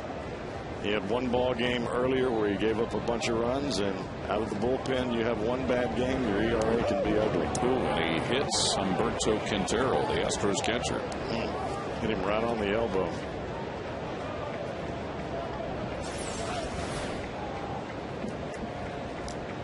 You can see the front elbow catching it. That's on the left elbow, and that hits him right on the funny bone, and that will paralyze that nerve. Boy, that makes your arm feel like it just broke in half. Watch the ball where it hits here. That's right on the funny bone part of the elbow. The nerve is exposed on the outside, and boy, you're talking about doing some tingling. For a moment there, you feel like your whole forearm's paralyzed. I'm sure that's how he's feeling right now. Probably. Humberto Quintero being looked at as Brad Mills, the Astros trainer, have come out to take a look at him. Of course, Kevin Cash is their backup catcher. He caught last night. He pitched Friday night, Kevin Cash did, if they need to make a switch. He has not closed that hand yet. That's a little more of a concern at this point. He's trying. There he goes. Yeah, but not doing so very easily. No, he is hurting. Well, not a good start for Carlos Fisher. Try to get a fastball inside, and you can see Quintero's already opened the hips here, so he has no chance to get out of the way of the baseball. He's locked in a position where the only thing he can do is bend his knees and hope that the ball hits him on flesh instead of on bone, and he gets it in a bad spot. Well, he sure looks like he's trying to tough his way through it and remain in the baseball game. Well, the problem that he has is the movement of that hand is where the pitcher throws the baseball. You can get away with some injuries playing out in the field of play, but behind home plate, there's not much you can get away from. You know, and Ryan Hannigan was talking yesterday, you know, with his injury, but also talking about some of the padding that he would wear on his catcher's mitt to help absorb some of the shock of receiving those pitches. Right. Well, there's a lot of different types of polyurethane that is very malleable along the thumb area to keep the thumb from bending back on a ball that sinks. And it looks like Quintero's going to go down to first base. He's probably not feeling too good right now. No, and let's see if he remains in defensively. 30-year-old native of Maracaibo, Venezuela.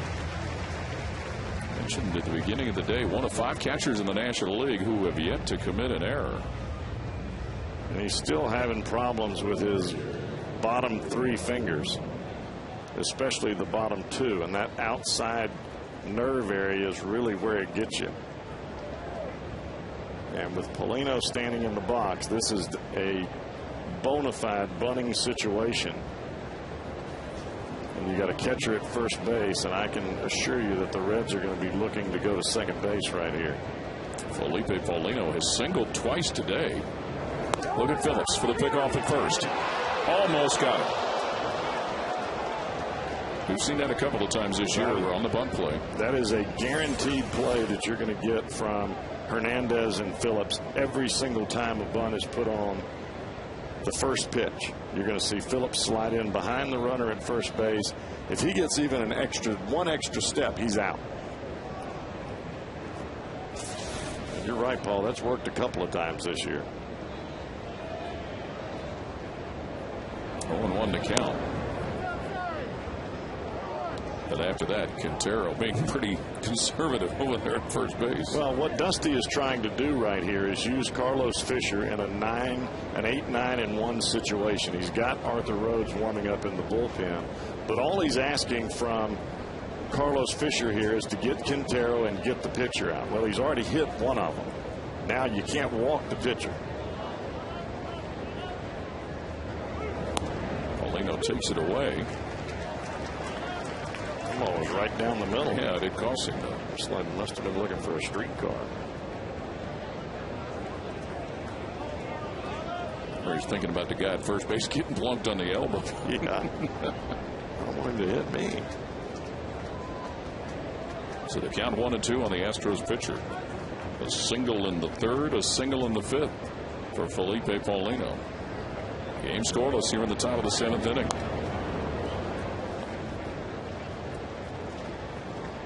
Well, Paulino can swing the bat, but obviously he's not that adept at bunting. Which is usually the other way around. Right. Well, if I had my druthers with the pitcher, I would much rather him be able to bunt than hit. That would be the more valued situation that would come up more often. If you can bunt right here, you got a runner at second base in scoring position for Bourne. Sends this one to right. Jay Bruce has to retreat a bit, but gathers it. First out of the inning. And those first two hits look real nice, and that fly ball looks good, but it's an out, and you still have a runner at first base with a double play in order. Interesting to see if Quintero will be back out to catch after getting hit there. And well, I would have standing at first for a while. I would imagine that when he puts that glove on, we'll find out real quick. He's still talking about the elbow, and he must have a goose egg. And as I was saying, Dusty Baker only needed 2 outs. Skyline call to the bullpen. The Reds and the Astros remain scoreless.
Top of the 7th, and the third pitcher for the Reds of the day is being put to work. Arthur Rhodes has been, well, I can't say he's been perfect because he has given up 1 run. But other than that, he has been perfect. You look at those numbers right there, you're not going to see those anywhere else in either league. Arthur comes in with an active 17 1/3 inning scoreless streak, tied for the longest in the National League for a reliever this year. This is Arthur Rhodes' first appearance in the Houston series. He'll face the leadoff batter, Michael Bourne, with 1 out and 1 on. Tied with San Diego's Tim Stauffer at 17 1/3 innings scoreless. Both of those two the second longest current scoreless streaks amongst major leaguers. Bourne grounds this to Cabrera. Could be, and unsuccessful. The Reds are trying for what would have been their 4th double play of the day. Awfully tough to double up a guy with that kind of speed.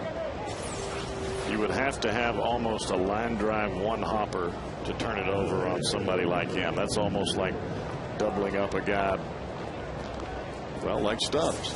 And Stubbs is hitting from the right side. Imagine how fast he'd get down the line if he was left-handed. Agreed. So 2 outs, Bourne on at first, and Jeff Keppinger, who's delivered a couple of singles. Detroit's Jose Valverde has that longest scoreless streak for a reliever in baseball at 19 2/3 innings. Valverde can throw the ball a little hard, can't he? Yes. He is effectively wild. Like Nuke Lelouch. Just enough where you don't want to dig in because he might hit you in the skull. And just enough where you gotta play against him. You gotta get out there and get it. But his stuff's pretty nasty. No score here in the top of the 7th inning. The Reds trying for a 5th consecutive victory. The Astros trying to avoid a 4th consecutive loss.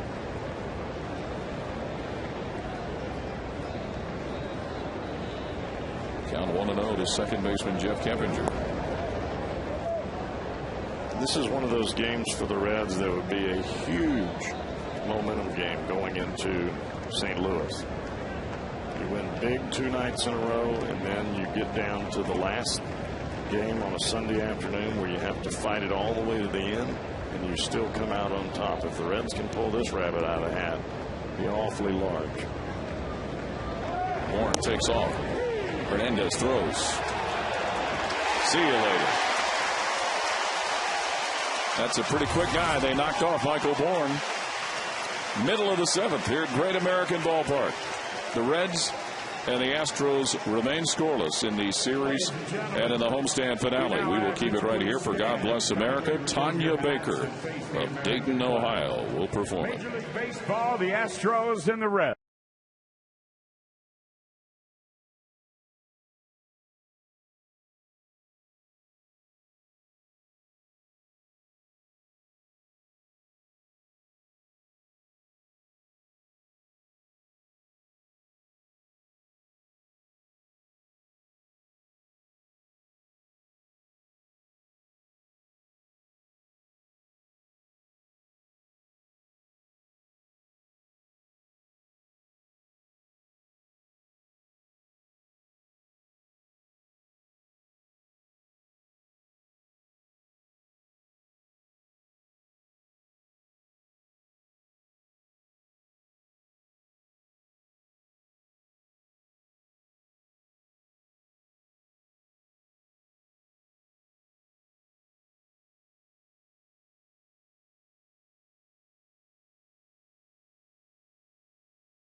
efforts the Reds have turned in today. 3 of them. Phillips to Cabrera to Cairo.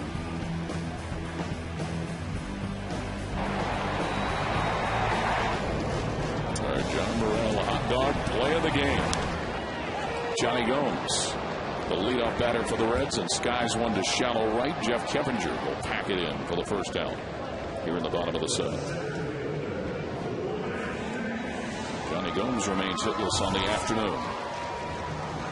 Scoreless baseball game. Both these starting pitchers, Mike Leake and Felipe Paulino, have been on top of it.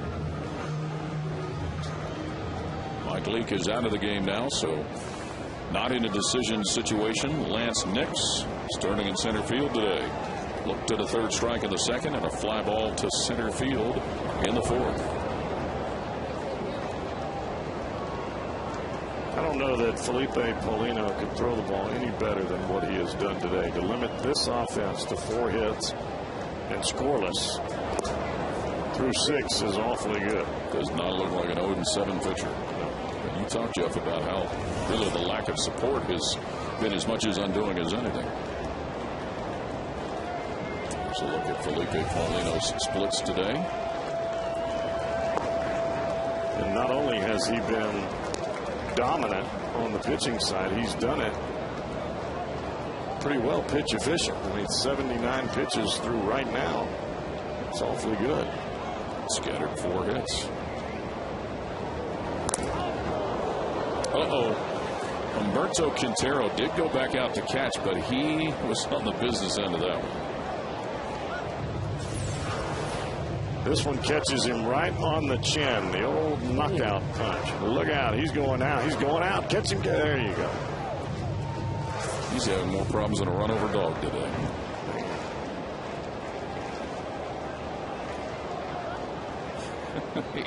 He's a trooper. Humberto Quintero. Count 2-2 to Lance Nix starting in center field for the Reds today.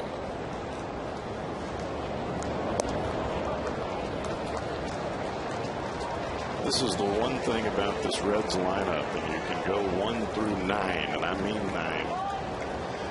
Anybody can hit the ball out of the ballpark. And I think that even tells you more about what Paulino has done today.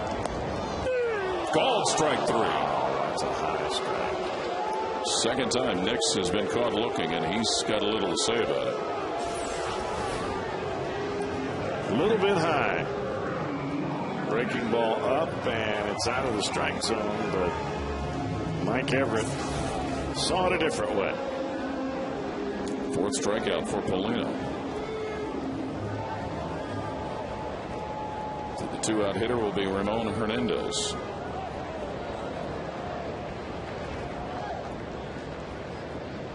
It'll be a while before these teams see one another. Late July, 23rd, 24th, 25th in Houston. It's fried chicken time. Is that so? They got some unbelievable fried chicken in the dining room in Houston. That's where I spend most of my time out there. Just thought I'd tell you about it. Would that be double battered fried chicken? I don't know how they do it, but they do it. And he brings us some out like before the game starts. I'll knock that out. And then we have some right before the first pitch, you know, right in that area. And then he packs us up some to take home for midnight snack.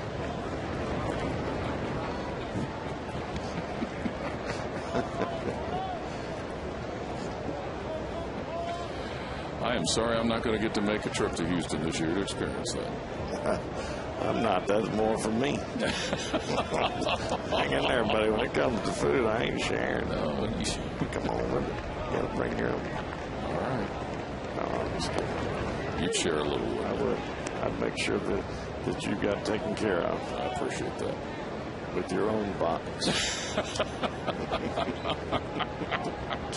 Mine's going back to the room with me.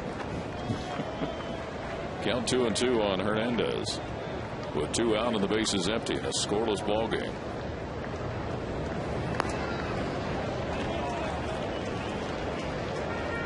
Well, this is where you start to see the fatigue in a power pitcher. It's not about the velocity. That's not where you look. He's still going to throw the ball hard all the way to the end. What you look for is, can he still locate pitches, especially breaking pitches, like he was early in the ball game? That forearm starts to get a little bit tired. The shoulder not quite as loose as it was early in the game. His 87th pitch of the day is ball 4 to Ramon Hernandez. Kroger and the Reds are proud to team up to offer you a great value this season. Check concession stands throughout the ballpark for the Kroger meal deal, which includes a full-size adult hot dog, a 16-ounce Coke, and during this homestand, a bag of Fritos corn chips, all for just $7. This is what Ashley got the other night. Just going to say, endorsed on Friday night by Ashley Brantley. She was locked in. Paul Janisch at the plate. 0 for 1 with a walk for Paul Janisch. Was caught stealing in the 3rd inning. He was looking fastball there to try to jump on one early. And he got the breaking ball at 87 miles an hour. That's why the swing looked a little bit funky. Paul will have started 3rd, and Scott Rowland the day off.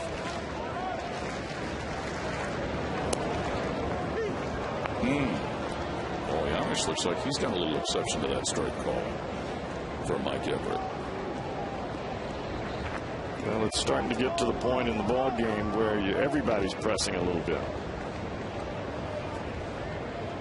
Hernandez, after the walk, is at first base. 2-strike hold for Paul Janisch. Called strike 3. That'll take care of the 7th. The game remains scoreless with the Reds and the Astros.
Base runners on. Bases loaded this time.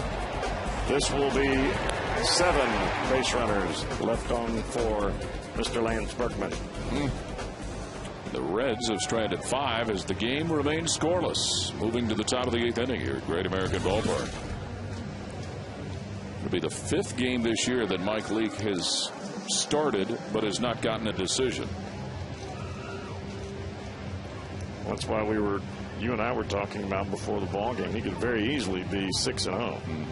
And after today's ball game, with any type of run support similar to the last couple of days, I think he would have been all right. You always hear people say when you have those lopsided games, save some for the next day. Got it. Jeff Keppinger to lead off the 8th for the Astros. Couple of base hits. for the former Cincinnati Reds player. He has matched the hit total of his starting pitcher, Felipe Paulino. Paulino hoping and trying to get his first winning decision of the year. Arthur Rhodes came on and followed Carlos Fisher back in the 7th inning. Speaking of the pitchers, the series that starts tomorrow afternoon in St. Louis with the Reds and the Cardinals. We'll have Bronson Arroyo against Jaime Garcia tomorrow. That's a 4:15 start at Busch Stadium. Johnny Cueto and P.J. Walters Tuesday night. Sam LeCure and Chris Carpenter Wednesday night. Jaime Garcia awfully good at his start here at Great American Ballpark.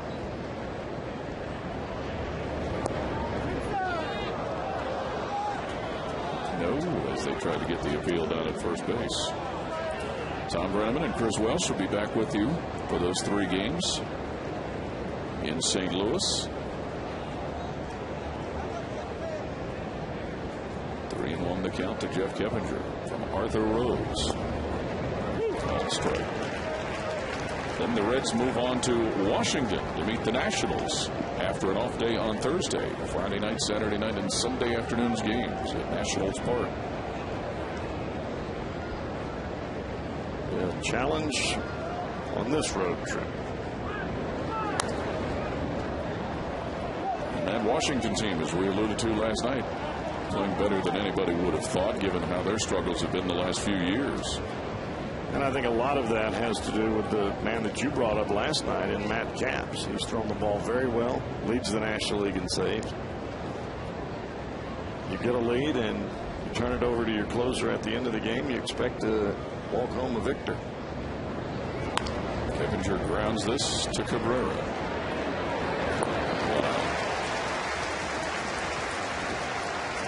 First time today the Reds have been able to retire Jeff Keppinger, who had a couple of singles and a walk. Well, what Dusty Baker has tried to do here in these last 3 innings, he brought in Fisher to face Quintero and Paulino, hoping that he could get those 2 outs and then have Arthur Rhodes face just Michael Bourne in the 7th inning, which he did. He got a double play there, or got the out and then ended up throwing out Bourne trying to steal. Now you want to make sure that Keppinger, Berkman, and Lee, in best case scenario for the Reds, that this is the last time that they hit. Somewhere in the next 2 at bats, you get yourself a run.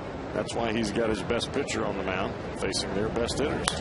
Berkman, who's around to the right side, lines it right at Brandon Phillips. And the struggles for Lance Berkman this weekend continue.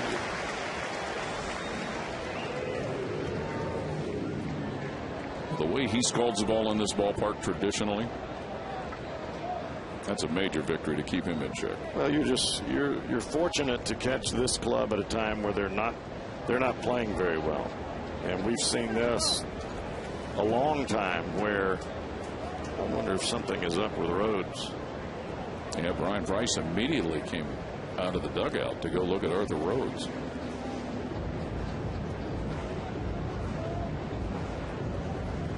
Take a look at his last pitch that he threw to Berkman.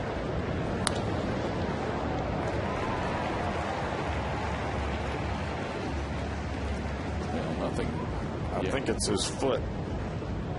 But he had a foot problem, earlier this week or last week? He had an issue with the foot, and it may be something that is bothering him again. And Arthur Rhodes will leave the lineup. Scoreless game. Here in the 8th, the Reds will have a new pitcher when we continue.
Stars. Vote early, vote often, and vote Reds at Reds.com today. Arthur Rhodes leaving the game with a foot problem. At least that's the indication we've been given. And you wonder if it's the push-off foot. You can see him kind of going side to side on the foot there, kind of leaning back and forth. Nick Massa is the fourth pitcher for the Reds. Massa came on, was it last night? Threw the ball all right. He did give up a run, but he looked a lot better than he has in some of the other outings. He looked like he had a little bit more control of the baseball. Dealing to Carlos Lee. Gets a big rip and a miss. Carlos Lee today 0 for 3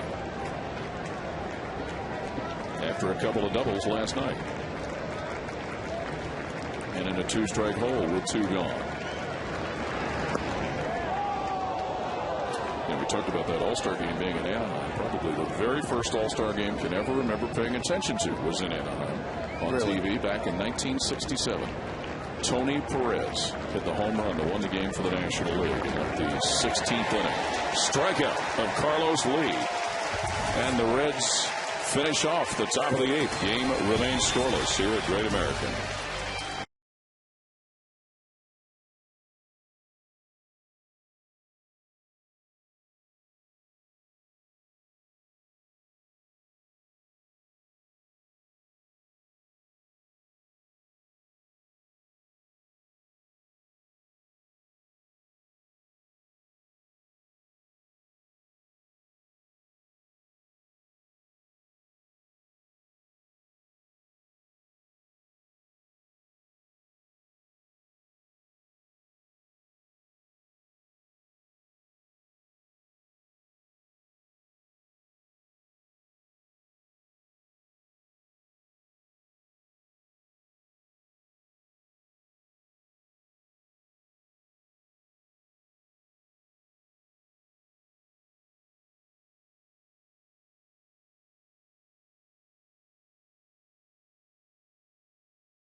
Party atmosphere aboard the Cincinnati Bell Riverboat deck at Great American Ballpark. Enjoy panoramic views of the Ohio River and the ballpark from this 2-story outdoor party area located high above the center field wall. Make your plans today by calling the Reds Group Sales Department at 513-765-7600. And those group sales guys work their rear ends off to try and make sure you get a great experience. Those guys like Bill Reinberger, Dave Collins, Dan Lewis. Yes, they do. Some great gentlemen. Scoreless game, bottom of the 8th. Chris Heisey pinch hitting, leading off the 8th for the Reds. The home run hero. Home run hero Heisey. Yeah, that's pretty good.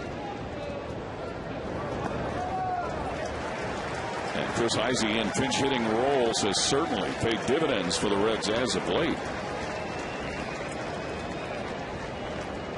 Homered in 2 of his last 3 pinch hit appearances. That pinch hit grand slam home run in Pittsburgh, his first long one of the year. Draws a walk from Paulino. The third free pass Paulino has given up today. Now it's getting to the point in time in this ball game where execution is an absolute necessity for the Reds. That would necessitate the bunt here by Cabrera, moving Heisey down to second base, or you may see Dusty Baker roll the dice with the fact that Cabrera can hit the ball to the right side so well, he may go with a hit and run with the speed of Heisey. Burdick and Lyon warming up in the Houston bullpen. Here's a look at what they're doing. 36,038 here today at the ballpark. How many for the weekend? Over 103,000. That's solid. 103,769 for the weekend. Didn't see a number on walk-ups today, but some fantastic walk-up responses Friday night and last night. Cordero now in the Reds bullpen. Cabrera shows bunt, puts it down. And he did his job. Orlando Cabrera with a sacrifice bunt. Perfect.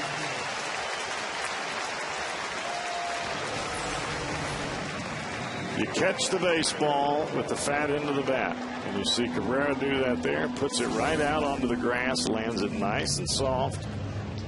And he makes it where Berkman has to come get the baseball before he makes the throw back behind him. So Heisey at second and Miguel Cairo 1 for 3 with a single in the fourth. And Brad Mills is going to take the slow walk to the middle of the diamond. Felipe Paulino has been on the beam most of the day here. His day very possibly could be coming to an end. And this may be a situation where Brad Mills just wants to see where his guy's at. He has not gotten to the 100-pitch mark. And for this whole ball game, it has been Paulino's game. It sure has. If you take him out right now, he can't do anything but lose it. And with a guy that's 0-7, if you get the feeling that he's still got some gas in the tank, you leave him in there. Now we were talking about the attendance, and certainly the way this team has played as of late has gotten people excited. After the Reds go on the road, they will be back home on Monday the 7th through Sunday the 13th. A 4-game series with San Francisco on the 7th, 8th, 9th, and 10th, and then a 3-game weekend series 11th, 12th, and 13th with Kansas City. So we would encourage you to come out and watch this ball club and make your social plans accordingly. So Felipe Paulino's pitch count through the game. So Heisey at second. I think they would like for them to turn the music off. Yes. There we go. And you would think that if there was a situation for Votto to hit, it would be right now. Runner at second base, game on the line. This would be his spot. Left-handed hitter against a right-handed pitcher. There you go. But Cairo digging in. They're not going to take out this guy. Miguel Cairo 5 hits, 2 RBIs coming into the game today. So now 6 hits with his knock in the fourth. Bottom of the 8th, scoreless game, 1 out. Heisey, the pinch hitter who got a walk, is at second base. Cairo tries to go the opposite way, but spanks it foul. Brandon Phillips on deck.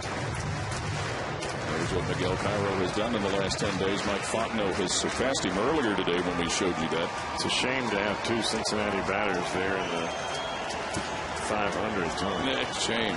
Crying shame. Cairo was at the top of that list earlier today.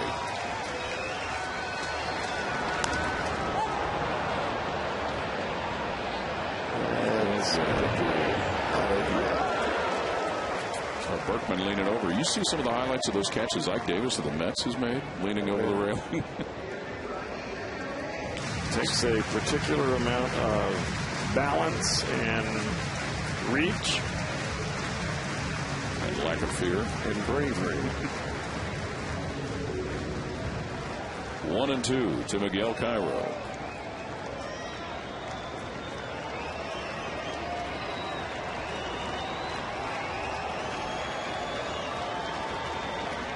Paulino steps off.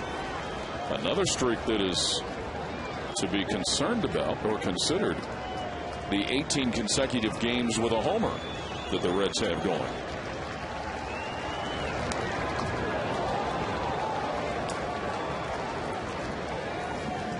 And Cairo, who over the weekend has helped that streak continue. Standing in, he homered last night. 1 of 6 that the Reds had. Just to plant the seed. 1-2.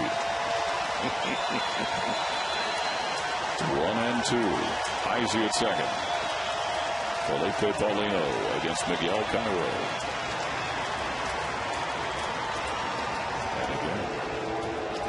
will step off, and that will prompt a visit from his catcher, Humberto Quintero. Well, Quintero must be putting down the sign, obviously, that Paulino does not want to throw. And Paulino shook it off.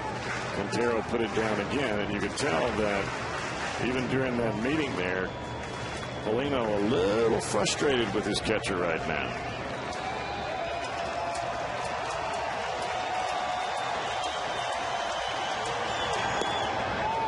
Holds up in enough time.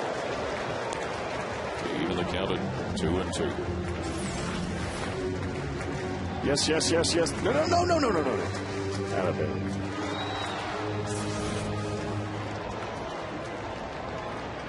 What allows Cairo to do something like that is he is looking middle away.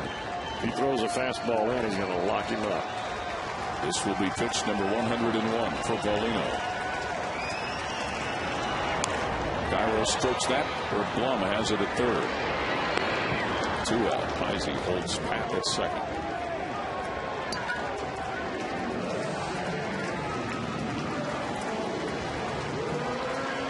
Brandon Phillips put in a position to try and get his third hit of the day. Singled in the 4th, doubled in the 6th. Well, he has evidently seen the ball pretty well off of Paulino. Hit the ball all right his first time up, even though it was out to Hunter Pence in right field. Singled through the hole in the 4th, and then the double down the left field line. That was about as close as the Reds have gotten to getting somebody home. 7 hits in the series for Brandon Phillips.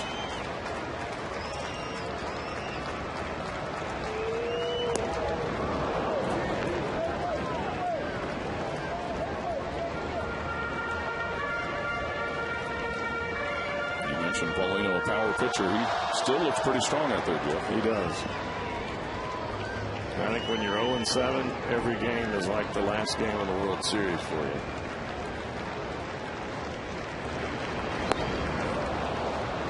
Or of your employment. Yeah. It's 2 awfully good breaking balls, both coming in at 88 miles an hour. That's an awfully hard breaking ball down and away from Brandon Phillips. You can really see the concentration on Paulino. Well, his face has a big-time grimace right now.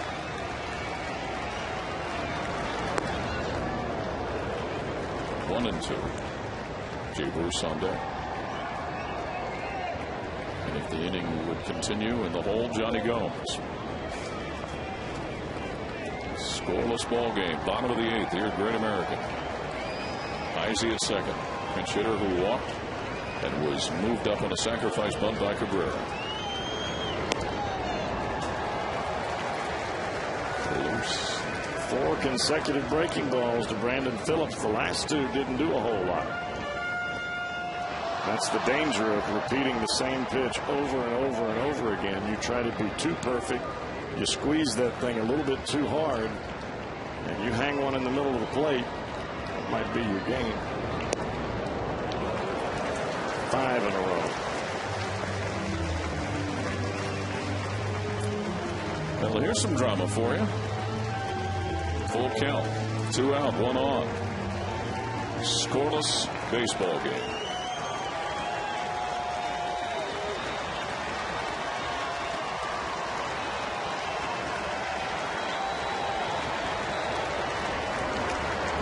Ball 4.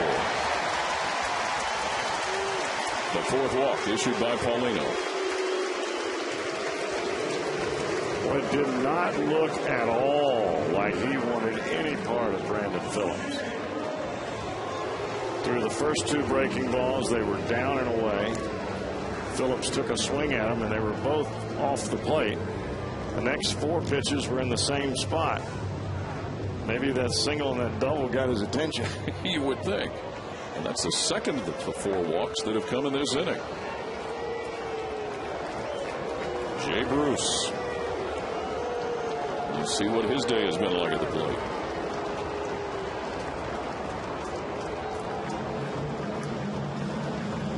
A couple The pop flies and a ground out.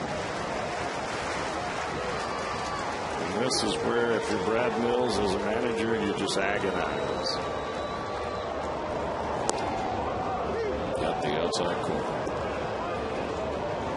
That makes you feel a little better. 96-mile-an-hour fastball. It makes you feel a little better over in that Astro dugout. Agonize a little less for a few seconds. So this one goes into the moon deck. Which was where 2 of them went last night that Jay Bruce batted off the Astros.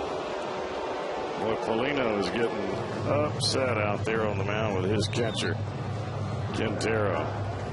He was just about to throw the baseball. And out to the mound comes Quintero. And now Quintero just walks away from him.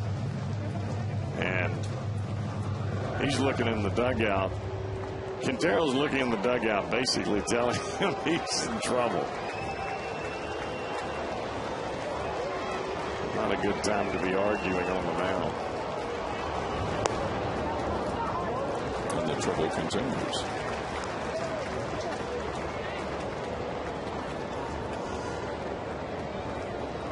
Izzy at second, Phillips at first, 2 out. Paulino running a 1-1 pitch. 2-1. The gas tank is running on fumes right now, I would say. Yeah, Jeff, 110 pitches for Paulino. And Brad Mills has now put his foot on the steps in that third base dugout.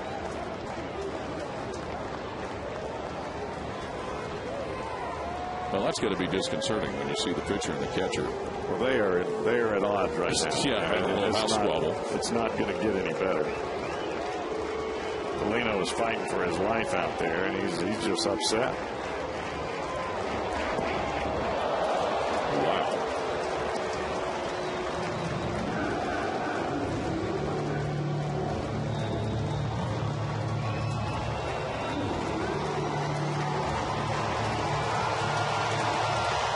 $36,038 trying to do their part here at Great American.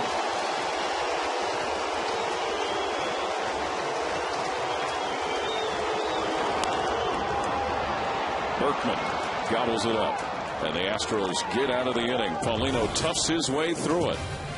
No score. Reds and Astros.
Ninth, the Reds and the Astros scoreless. Felipe Paulino in the dugout.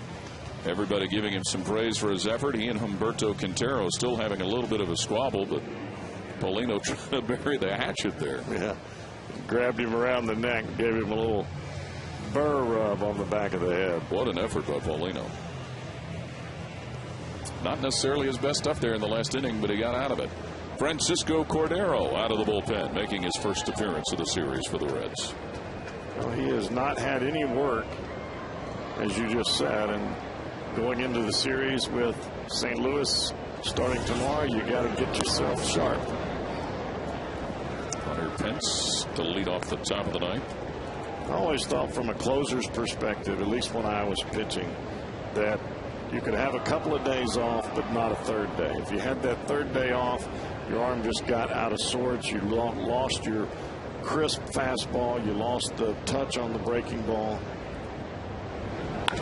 Pence shoots this to left. Gomes, 1 out. And even in a situation where the game is tied, or if it's not even a save situation, on that third day, you got to get out there and get your work in, even if that means you might have to pitch 4 days in a row. You have to do it sometimes. Cordero worked in 2 of the Pittsburgh games earlier in the week. Got a save on the 24th on Tuesday. Second in the National League in saves behind Matt Capps, whom we've referenced a couple of times. Jeff Blum. Phillips backing. 2 down. My philosophy on that bullpen, Paul, is that your relievers will rust out before they'll burn out. Really? That's just my experience in the bullpen. Lack of activity will kill you more than too much activity. How about a game, Jeff, where you warm up but you don't get in one of those stretches, or maybe it's been a day or 2 you haven't? Well, it's fine to warm up in the bullpen, but there's nothing like game situation. There's nothing like being out there in the game and that adrenaline flow. Tommy Manzella, the 2-out hitter. Top of the 5th in Chicago. Cardinals lead the Cubs 2-0. Ludwig with an RBI single to plate the second run following a Pujols home run in the first. Manzella hitless on the day. He was the batter in that double play, and a fly ball to center field that Lance Nix caught and then nabbed. The runner trying to tag and advance to third. Reds started the day 2 in front of the Cardinals in the National League Central.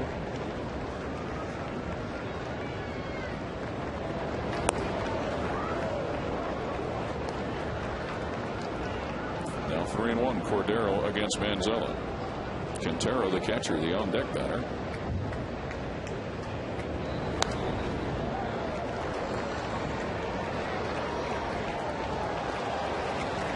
Whenever there's a foul ball in this ballpark and it goes over your head, you better turn around and look, because it might come back and hit you in the back of it. Absolutely. Payoff pitch. Cordero. That takes care of business. Bottom of the ninth coming up at Great American. Scoreless ball game.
Johnny Gomes will be the leadoff batter for the Reds.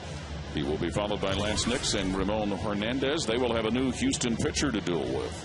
Brandon Lyon is on the mound. He has done a bit of closing in his time. He's been around a little bit, so he understands what it's like pitching at the end of the ball game.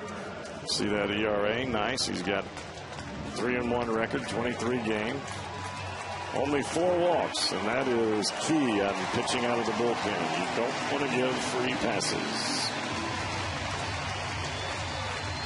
Well, the Reds lead the major leagues with 10 wins in their last at-bat. The way the season started, that was pretty much the only way the Reds were winning games for a while. Well, let's hope that they can remember that recipe. Paulino, 113 pitches, 67 strikes today. Heck of an outing. He will not get win number 1. He will not get loss number 8. And he will not get 1 run of run support. That has been the story of his season. Johnny Gomes today, hitless. Ground out, a fly out, and a strikeout for the Reds left fielder. Last night, about the same. So he may be due right here. And 4 hits on Friday night.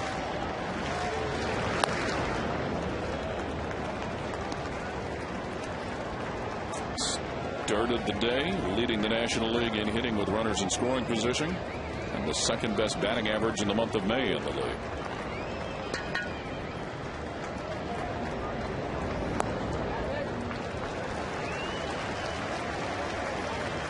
Brandon Lyon trying to work both sides of the plate, but when he's come into Gomes, it has been in off the plate.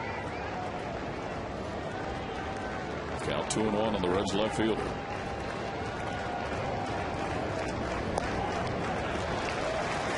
Mentioned Lyon has been around 8 major league seasons: Blue Jays, Red Sox, Diamondbacks, and Tigers. There's Lance Nix, the on-deck batter. Each of these first two hitters for the Reds know what it's like to end the game with a long ball. Yes, they do.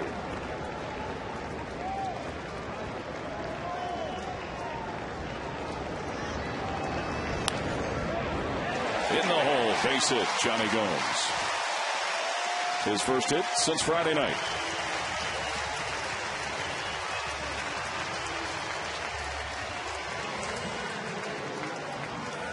Here's a chance to see how Lance Nix was able to end a game with a big swing. That came against the Mets.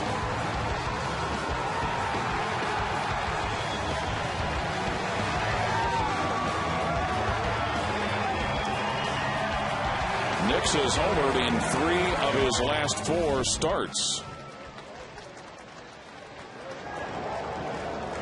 Looking for his first hit of the day.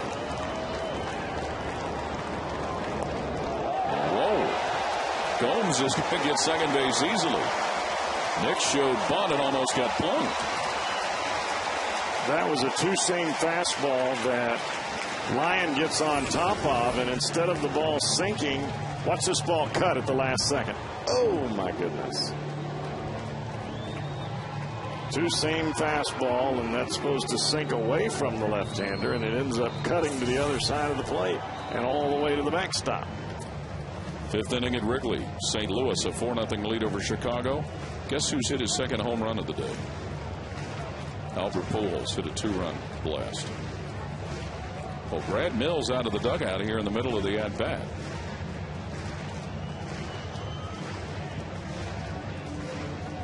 Didn't appear they had anybody immediately warming up. And this may be as much about bunt defense as it is about anything.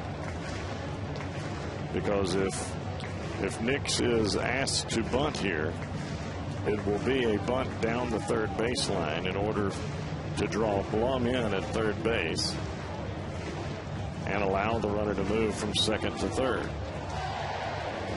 But I'm not so sure that Dusty will play the bunt card here with Nix at the plate. He may just go with let him swing it. Yeah, that was a little surprising to see that on the first pitch.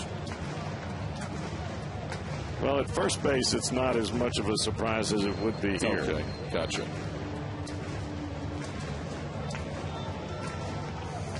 The Brad Mills team trying to snap a 3-game losing streak here today before going home to start a series with the Washington Nationals, whom the Reds will see next weekend. Yes, they are.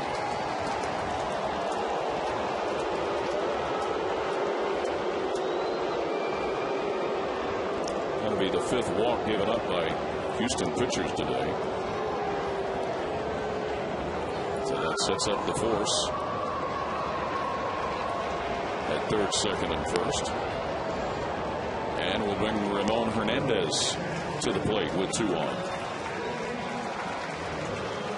And I think what they're looking at here, if you're Houston, is you're trying to get a slower runner at the plate. You put the double play in order by moving Mills or by moving Nix to first base. And you can see Brad Mills, the manager of the Astros, pacing the dugout. This is when you just try to figure out to do whatever you can to try to win a ball game. Hernandez today 0 for 2 with a walk. Squaring. Gets it down. Got him. Out is Nix at 3rd. Hernandez safe at 1st. I don't know that you could do much better than what Brandon Lyon did right there. Gomes got a good jump on the bunt as he took the move to 3rd, and it was a good bunt by Hernandez. And Scott Rowland is going to come out and pinch hit for Paul Janisch. Bang, bang play. It's a heck of a defensive play.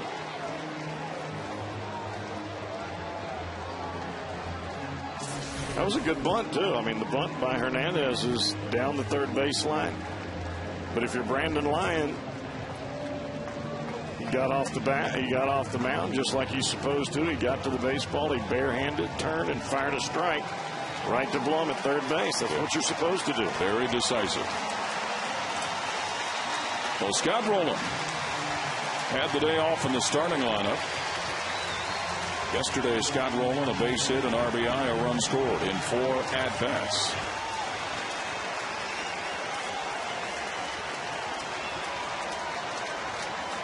One out, 2 on. Tie score at 0. Bottom of the 9th.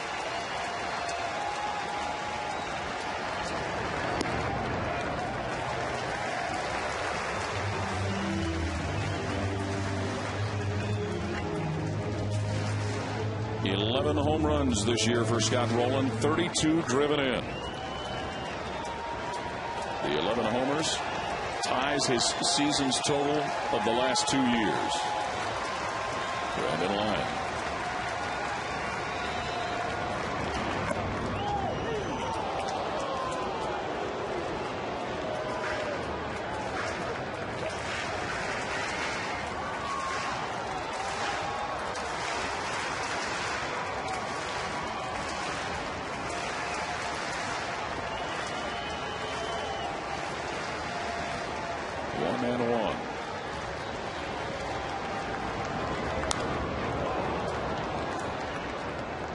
On Friday night, an infield single and scored in the 1st inning of that game, and then an RBI double in the 3rd inning of that game. There's a look at what we were talking about before, with the Reds leading the league with the most wins in their last at-bat. And they are one swing of the bat away from adding to that lead. Hernandez at 1st, Nix at 2nd.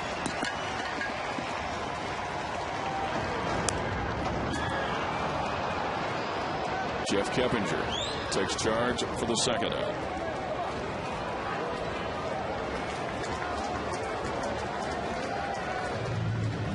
Drew Stubbs will pinch hit in the pitcher spot.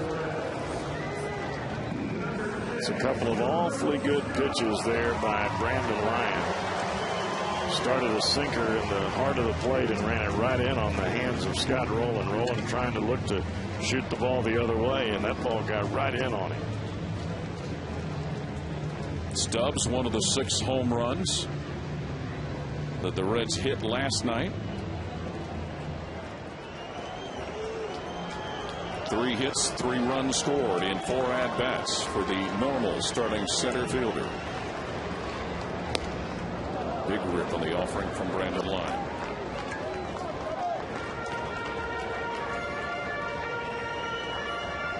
The Reds got 2 on to begin the 9th inning, thanks to a single and a walk to Gomes and Nix respectively.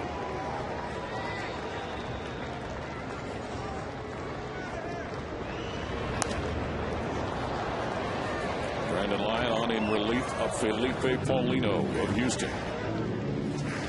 This situation here reminds me of the ground ball that Stubbs hit earlier in the season. He beat it out. Gomes was at second base. He came all the way around second base, never stopped.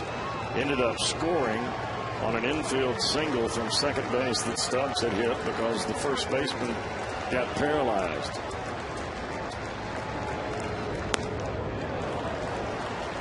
Stubbs on the season, 6 home runs, 25 driven in. Moved to the number 7 spot in the order, and it has worked well for him. Count 1-2.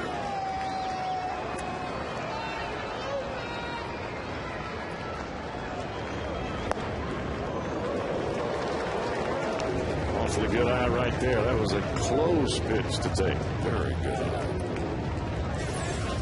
Looked like a cut fastball or a breaking ball right off the outside corner. Stubbs hitting well over 400 in his last 8 games. And a crucial spot here. Count 2-2. 2 out, 2 on. No score. Bottom of the 9th.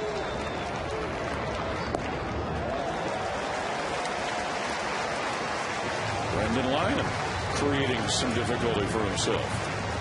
I do not think that he wants to walk this batter and face Cabrera. Cabrera, as good of a contact hitter as he is, Brandon Lyon has got to want to make Stubbs swing the bat here. They're out on their feet. More than 36,000 at Great American.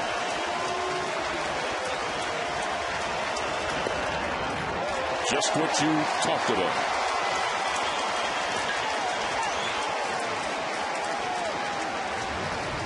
So the bases are loaded.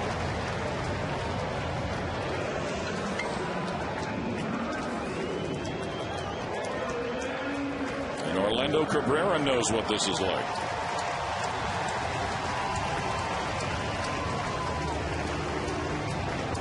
One of his 3 home runs on the season, Orlando Cabrera.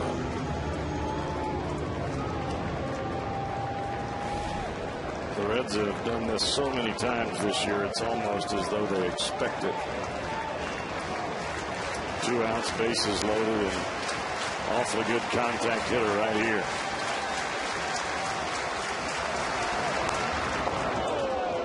And he almost clipped Cairo just out of the on-deck circle. What you've got from Cabrera is not only can he hit the ball the other way with some regularity, but he hits the ball up the middle a lot. And even though Manzella is playing awfully deep, so is Keppinger. It's going to be tough for them to make a play on a ball that's hit right back up the middle. Blum was inside at third, but he backs now.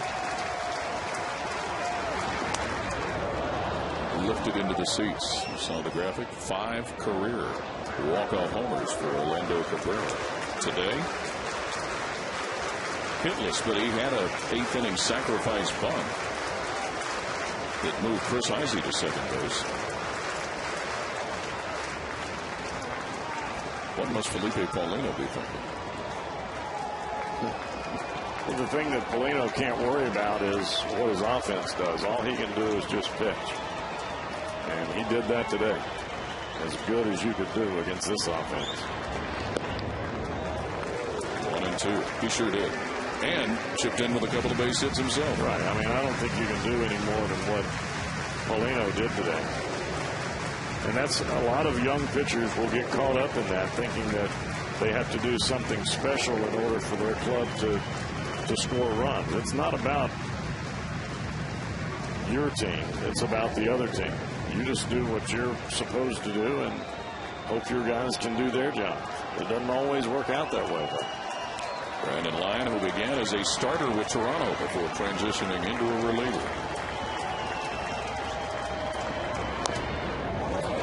Quintero had just jumped outside prior to the delivery of that pitch. You can tell where Cabrera wants to go with the baseball. That ball was a good 6 inches off the plate, and he still swung at it.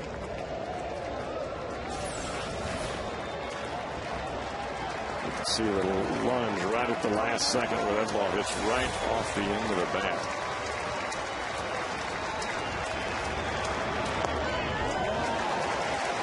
Well, now. Very interesting, my friend. Very interesting. 2-2 with the bases loaded and 2 out. Bottom of the ninth. Forgot what show you had before. Laughing. There you go.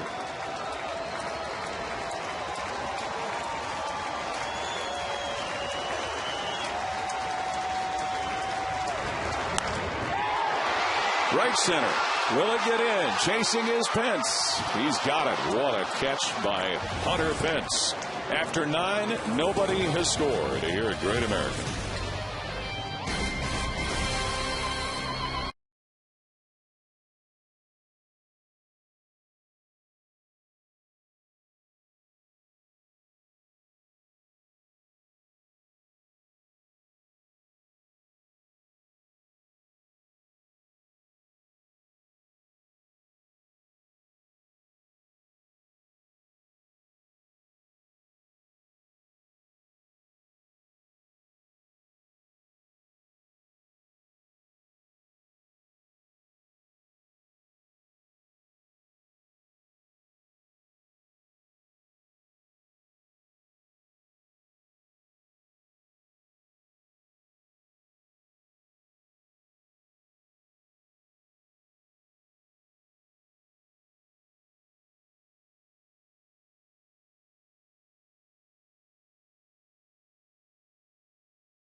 Side. And the Reds will play their 5th extra inning game of the year. They have won all 4 of the previous ones, moving to the top of the 10th, scoreless with the Astros, who are playing their 3rd extra inning game, and they have won all 2 of the previous ones. You see Scott Rowland is now in at third base after pinch hitting for Paul Yadish, and a new pitcher for the Reds. Micah Owings, he has done an awfully good job, and a lot of times that he's come in, he's been asked to pitch an extended amount of innings. In other words, he's been the long man out of the bullpen. His last 4 times out, he has pitched scoreless baseball. And I'm sure that's what Dusty Baker is looking for today. Here's a good look at the native Georgian, Micah Owings. Humberto Quintero will be the leadoff hitter for the Astros. The pitcher spot up where we most certainly will see a pinch hitter, and it looks like Sullivan is in the on-deck circle. Quintero hit by a pitch on his left elbow the last time he was at the plate. After that, he took a foul ball off the face mask, and this guy's toughing it out today.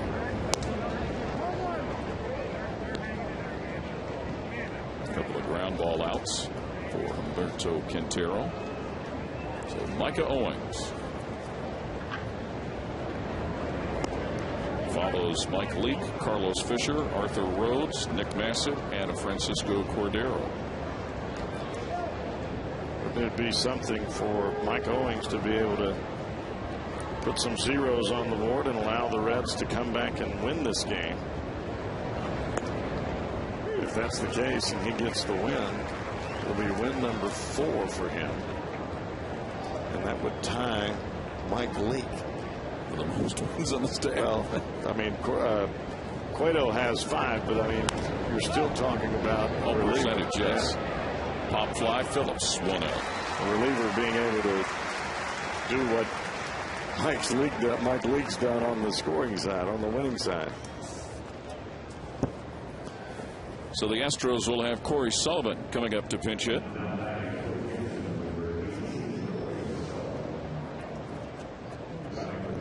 The 9 spot was a good one for the Astros at the plate today, namely Felipe Paulino with a couple of base hits. Singles in the 3rd and in the 5th. Bill Sullivan, an outfielder by trade, hitting from the left side. Pinch hit last night, hitless. Has started 4 games, his most recent of which was Thursday in Milwaukee. 0 for 2 here this weekend in Cincinnati. Well, he seems to be the designated left-handed pitch hitter. Made the Astros roster as a non-roster invitee out of spring training in Florida and made it on opening day.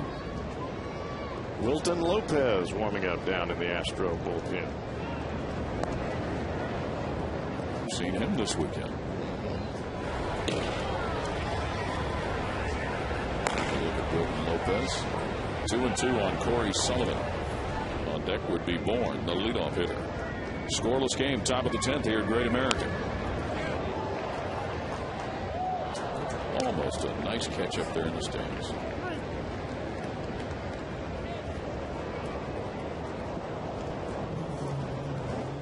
$36,038 the attendance for today for the weekend. And what a weekend it was at the Turnstiles. 103,769. They come see the first place Reds.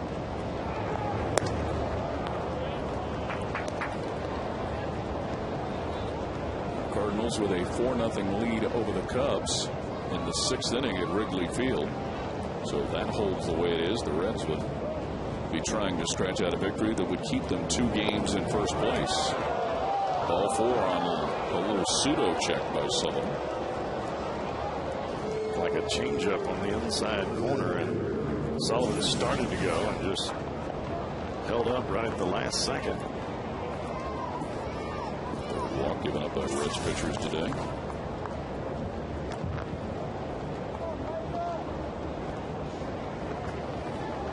Look at the strike zone from Mike Everett. It gets large, it gets small, and it must be hot in that mask. Michael Bourne. It's not like he gets a chance to go sit down and take a break or anything. Agreed. He has been back there the entire time. Matter of fact, his shirt is flat out soaking wet. And he's got all that equipment on underneath there. Probably lost about 10 pounds today. Sullivan at first. Bourne shows bunt. Bourne a single today, a walk. Reached in a fielder's choice, stole a base, got caught trying to steal. Dave Clark, again, being very demonstrative out of the third base coaching box to get the signal straight with Michael Bourne. Makes you think maybe they didn't want him showing up there. Micah Owens.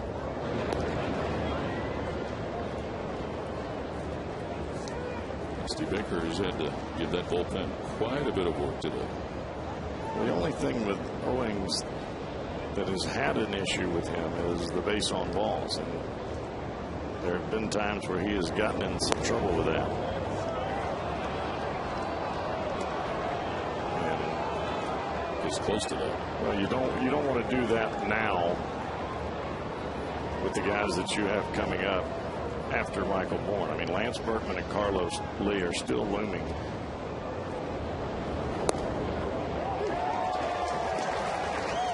And you're able to get that first out with Quintero. You can't walk a guy like Sullivan. That's a guy you got to make swing the bat, especially when you've got a chance to get Michael Bourne and Keppinger before Berkman ever gets there. You want to face Berkman with nobody on. Got it. Called strike to run the count full. Of course, the Reds defense in the first 3 innings had turned 3 double plays. You can see the Fox tracks. We do not lie. What a nice feature that's been this year. Oh, I like that in that ultra slow-mo. X-Mo? X-Mo, especially when the bat snaps. Sullivan moving, ball 4. So back-to-back walks by Micah Owings, excuse me. And that brings Jeff Keppinger to the dish.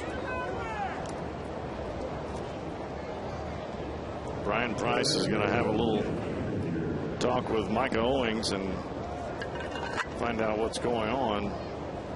And the biggest issue here is you just walk 2 guys that are not going to hurt you as far as hitting the ball out of the ballpark. And now you've got Keppinger coming to the plate. Now he's not really the home run threat that the next 2 guys are, but he does have the most extra base hits on this ball club. And has 2 base hits today, Jeff Keppinger. As well as a walk in the first inning. There are the 2 that bring the big lumber to the plate, Berkman and Lee.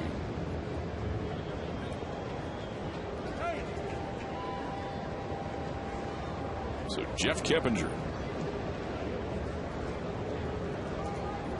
1 out, 2 on for the Astros in a scoreless ball game. Each of these teams certainly have squandered opportunities. The Astros have left 7 on base. The Reds have left 10.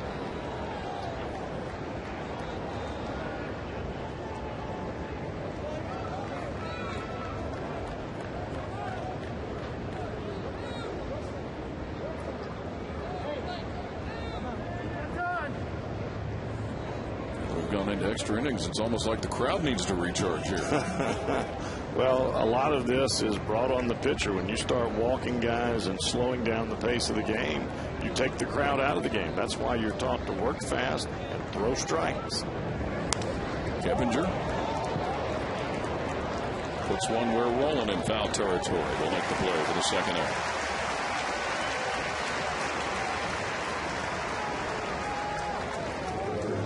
So Lance Berkman, who twice today has hit into double plays.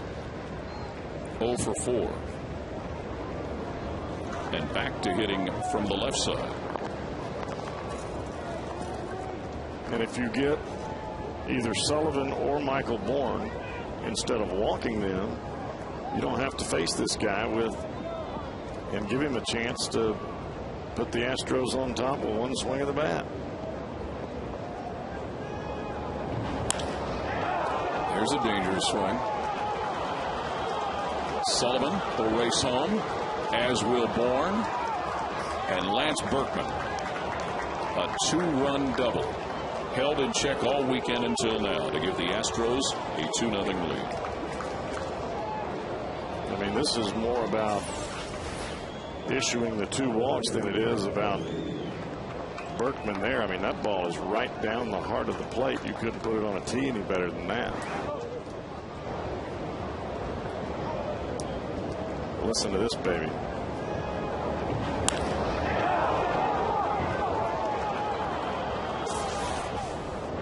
Berkman's second base hit of the weekend. And that gives him RBIs number 16 and 17 on the year. And at the plate, somebody who can still add to it in Carlos Lee.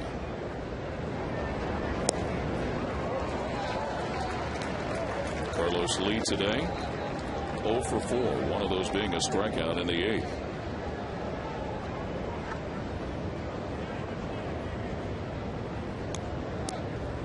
Started the weekend with his average below 200. It is just a tad above it at 207 right now.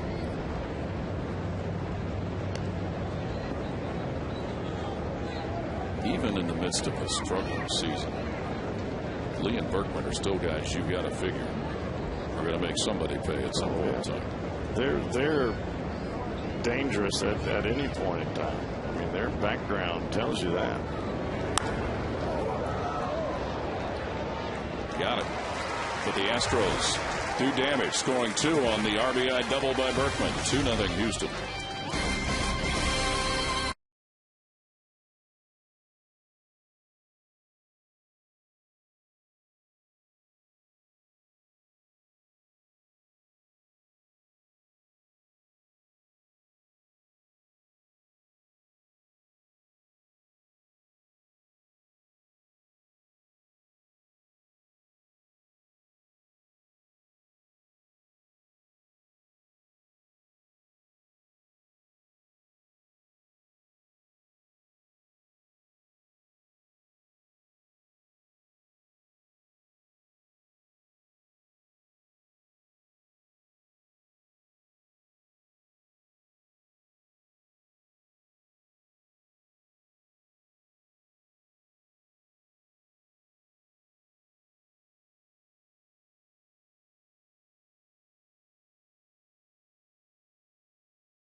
The game in left field, and the new pitcher for the Astros is Matt Lindstrom.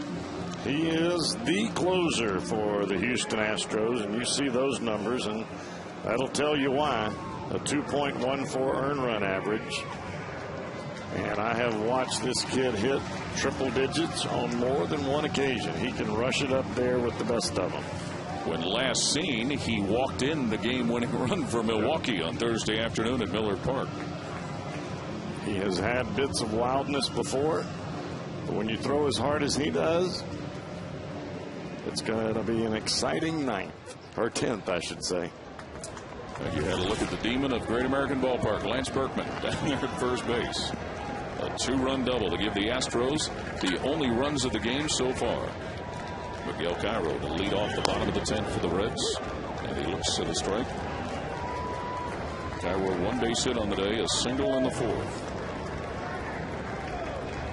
Lindstrom came up with the Marlins, and now working with the Astros.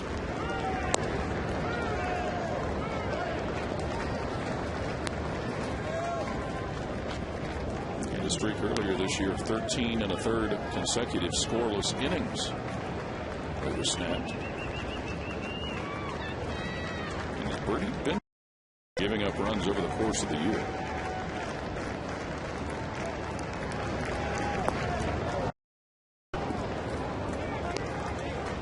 He's not allowed to run in 17.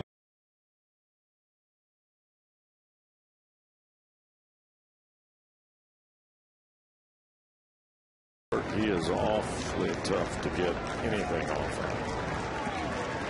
His first appearance in this series. 1-2 to Miguel Cairo, the Reds' first baseman. Brandon Phillips on deck to be followed by Jay Bruce.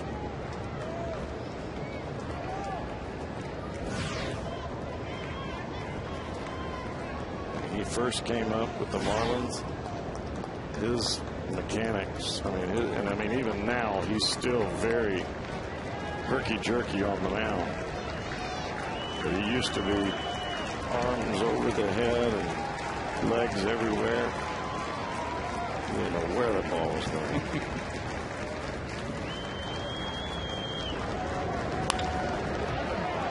Blum with a nice dive to come up with the ball. Gets it.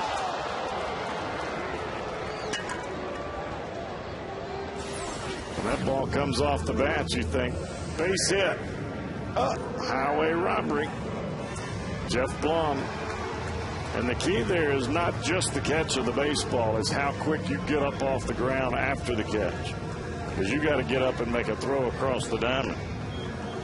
That's the third consecutive at-bat that Cairo has grounded out to Jeff Blum. Becoming friends. No one another well. Brandon Phillips. A single, a double, a walk. A pop fly to right on the day. Base hit left field, Brandon Phillips.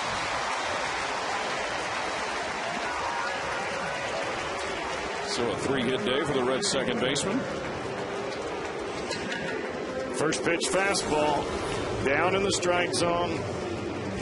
And that's where Brandon Phillips likes it. You expect it and you go get it.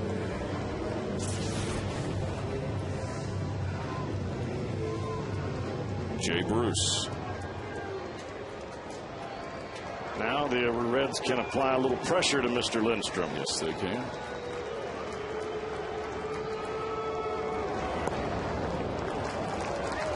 And this is where he has a tendency to get a little bit out of sorts. When you start to put some pressure on him, you start to move runners around the base paths a little bit. He starts to overthrow and get himself in trouble.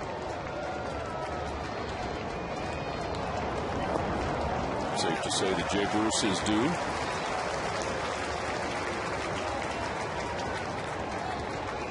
Of course, a tough act to follow last night with a pair of home runs. The big key right now is you don't want to help Lindstrom by swinging at something out of the strike zone. You got to make him get the ball across the plate.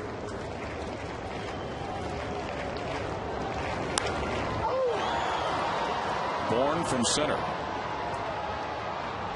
Gathers it in.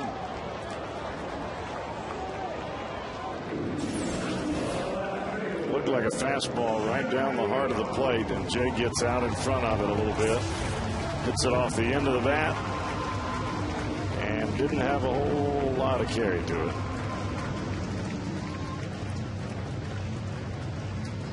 The last hope here in the bottom of the 10th rests on the shoulders of Johnny Gomes. Led off the 9th with a single. And then was cut down on that fielder's choice on a play at third. Brandon Lyon fielded the bunt. That may loom as the largest play in this game. Agreed. Even more so than the double by Berkman. Because if he doesn't make that play, Berkman doesn't get a chance to come to the plate in the 10th. Game over. That is the only base hit of the night for Johnny Gomes. The day, excuse me, that led off the night.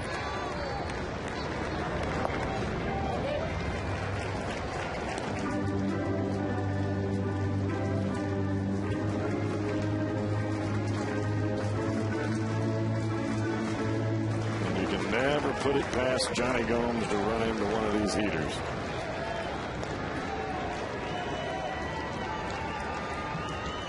Matt Lindstrom.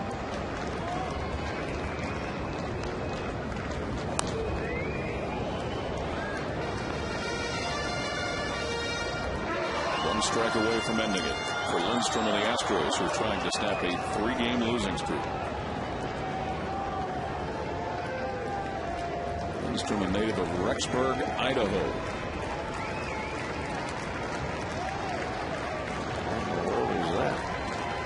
Don't know. Idaho? I know where Idaho is. Been there a few times. Don't know where Rexburg is.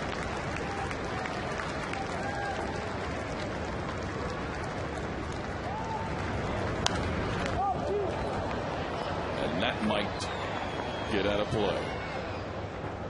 And it does.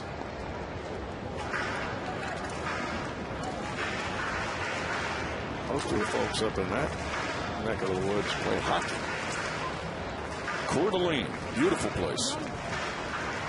And Boise is certainly, because of their collegiate football team, gotten a lot of attention.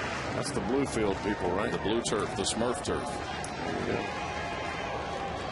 you go. 1-2. The count to Johnny Gomes. Brandon Phillips at first.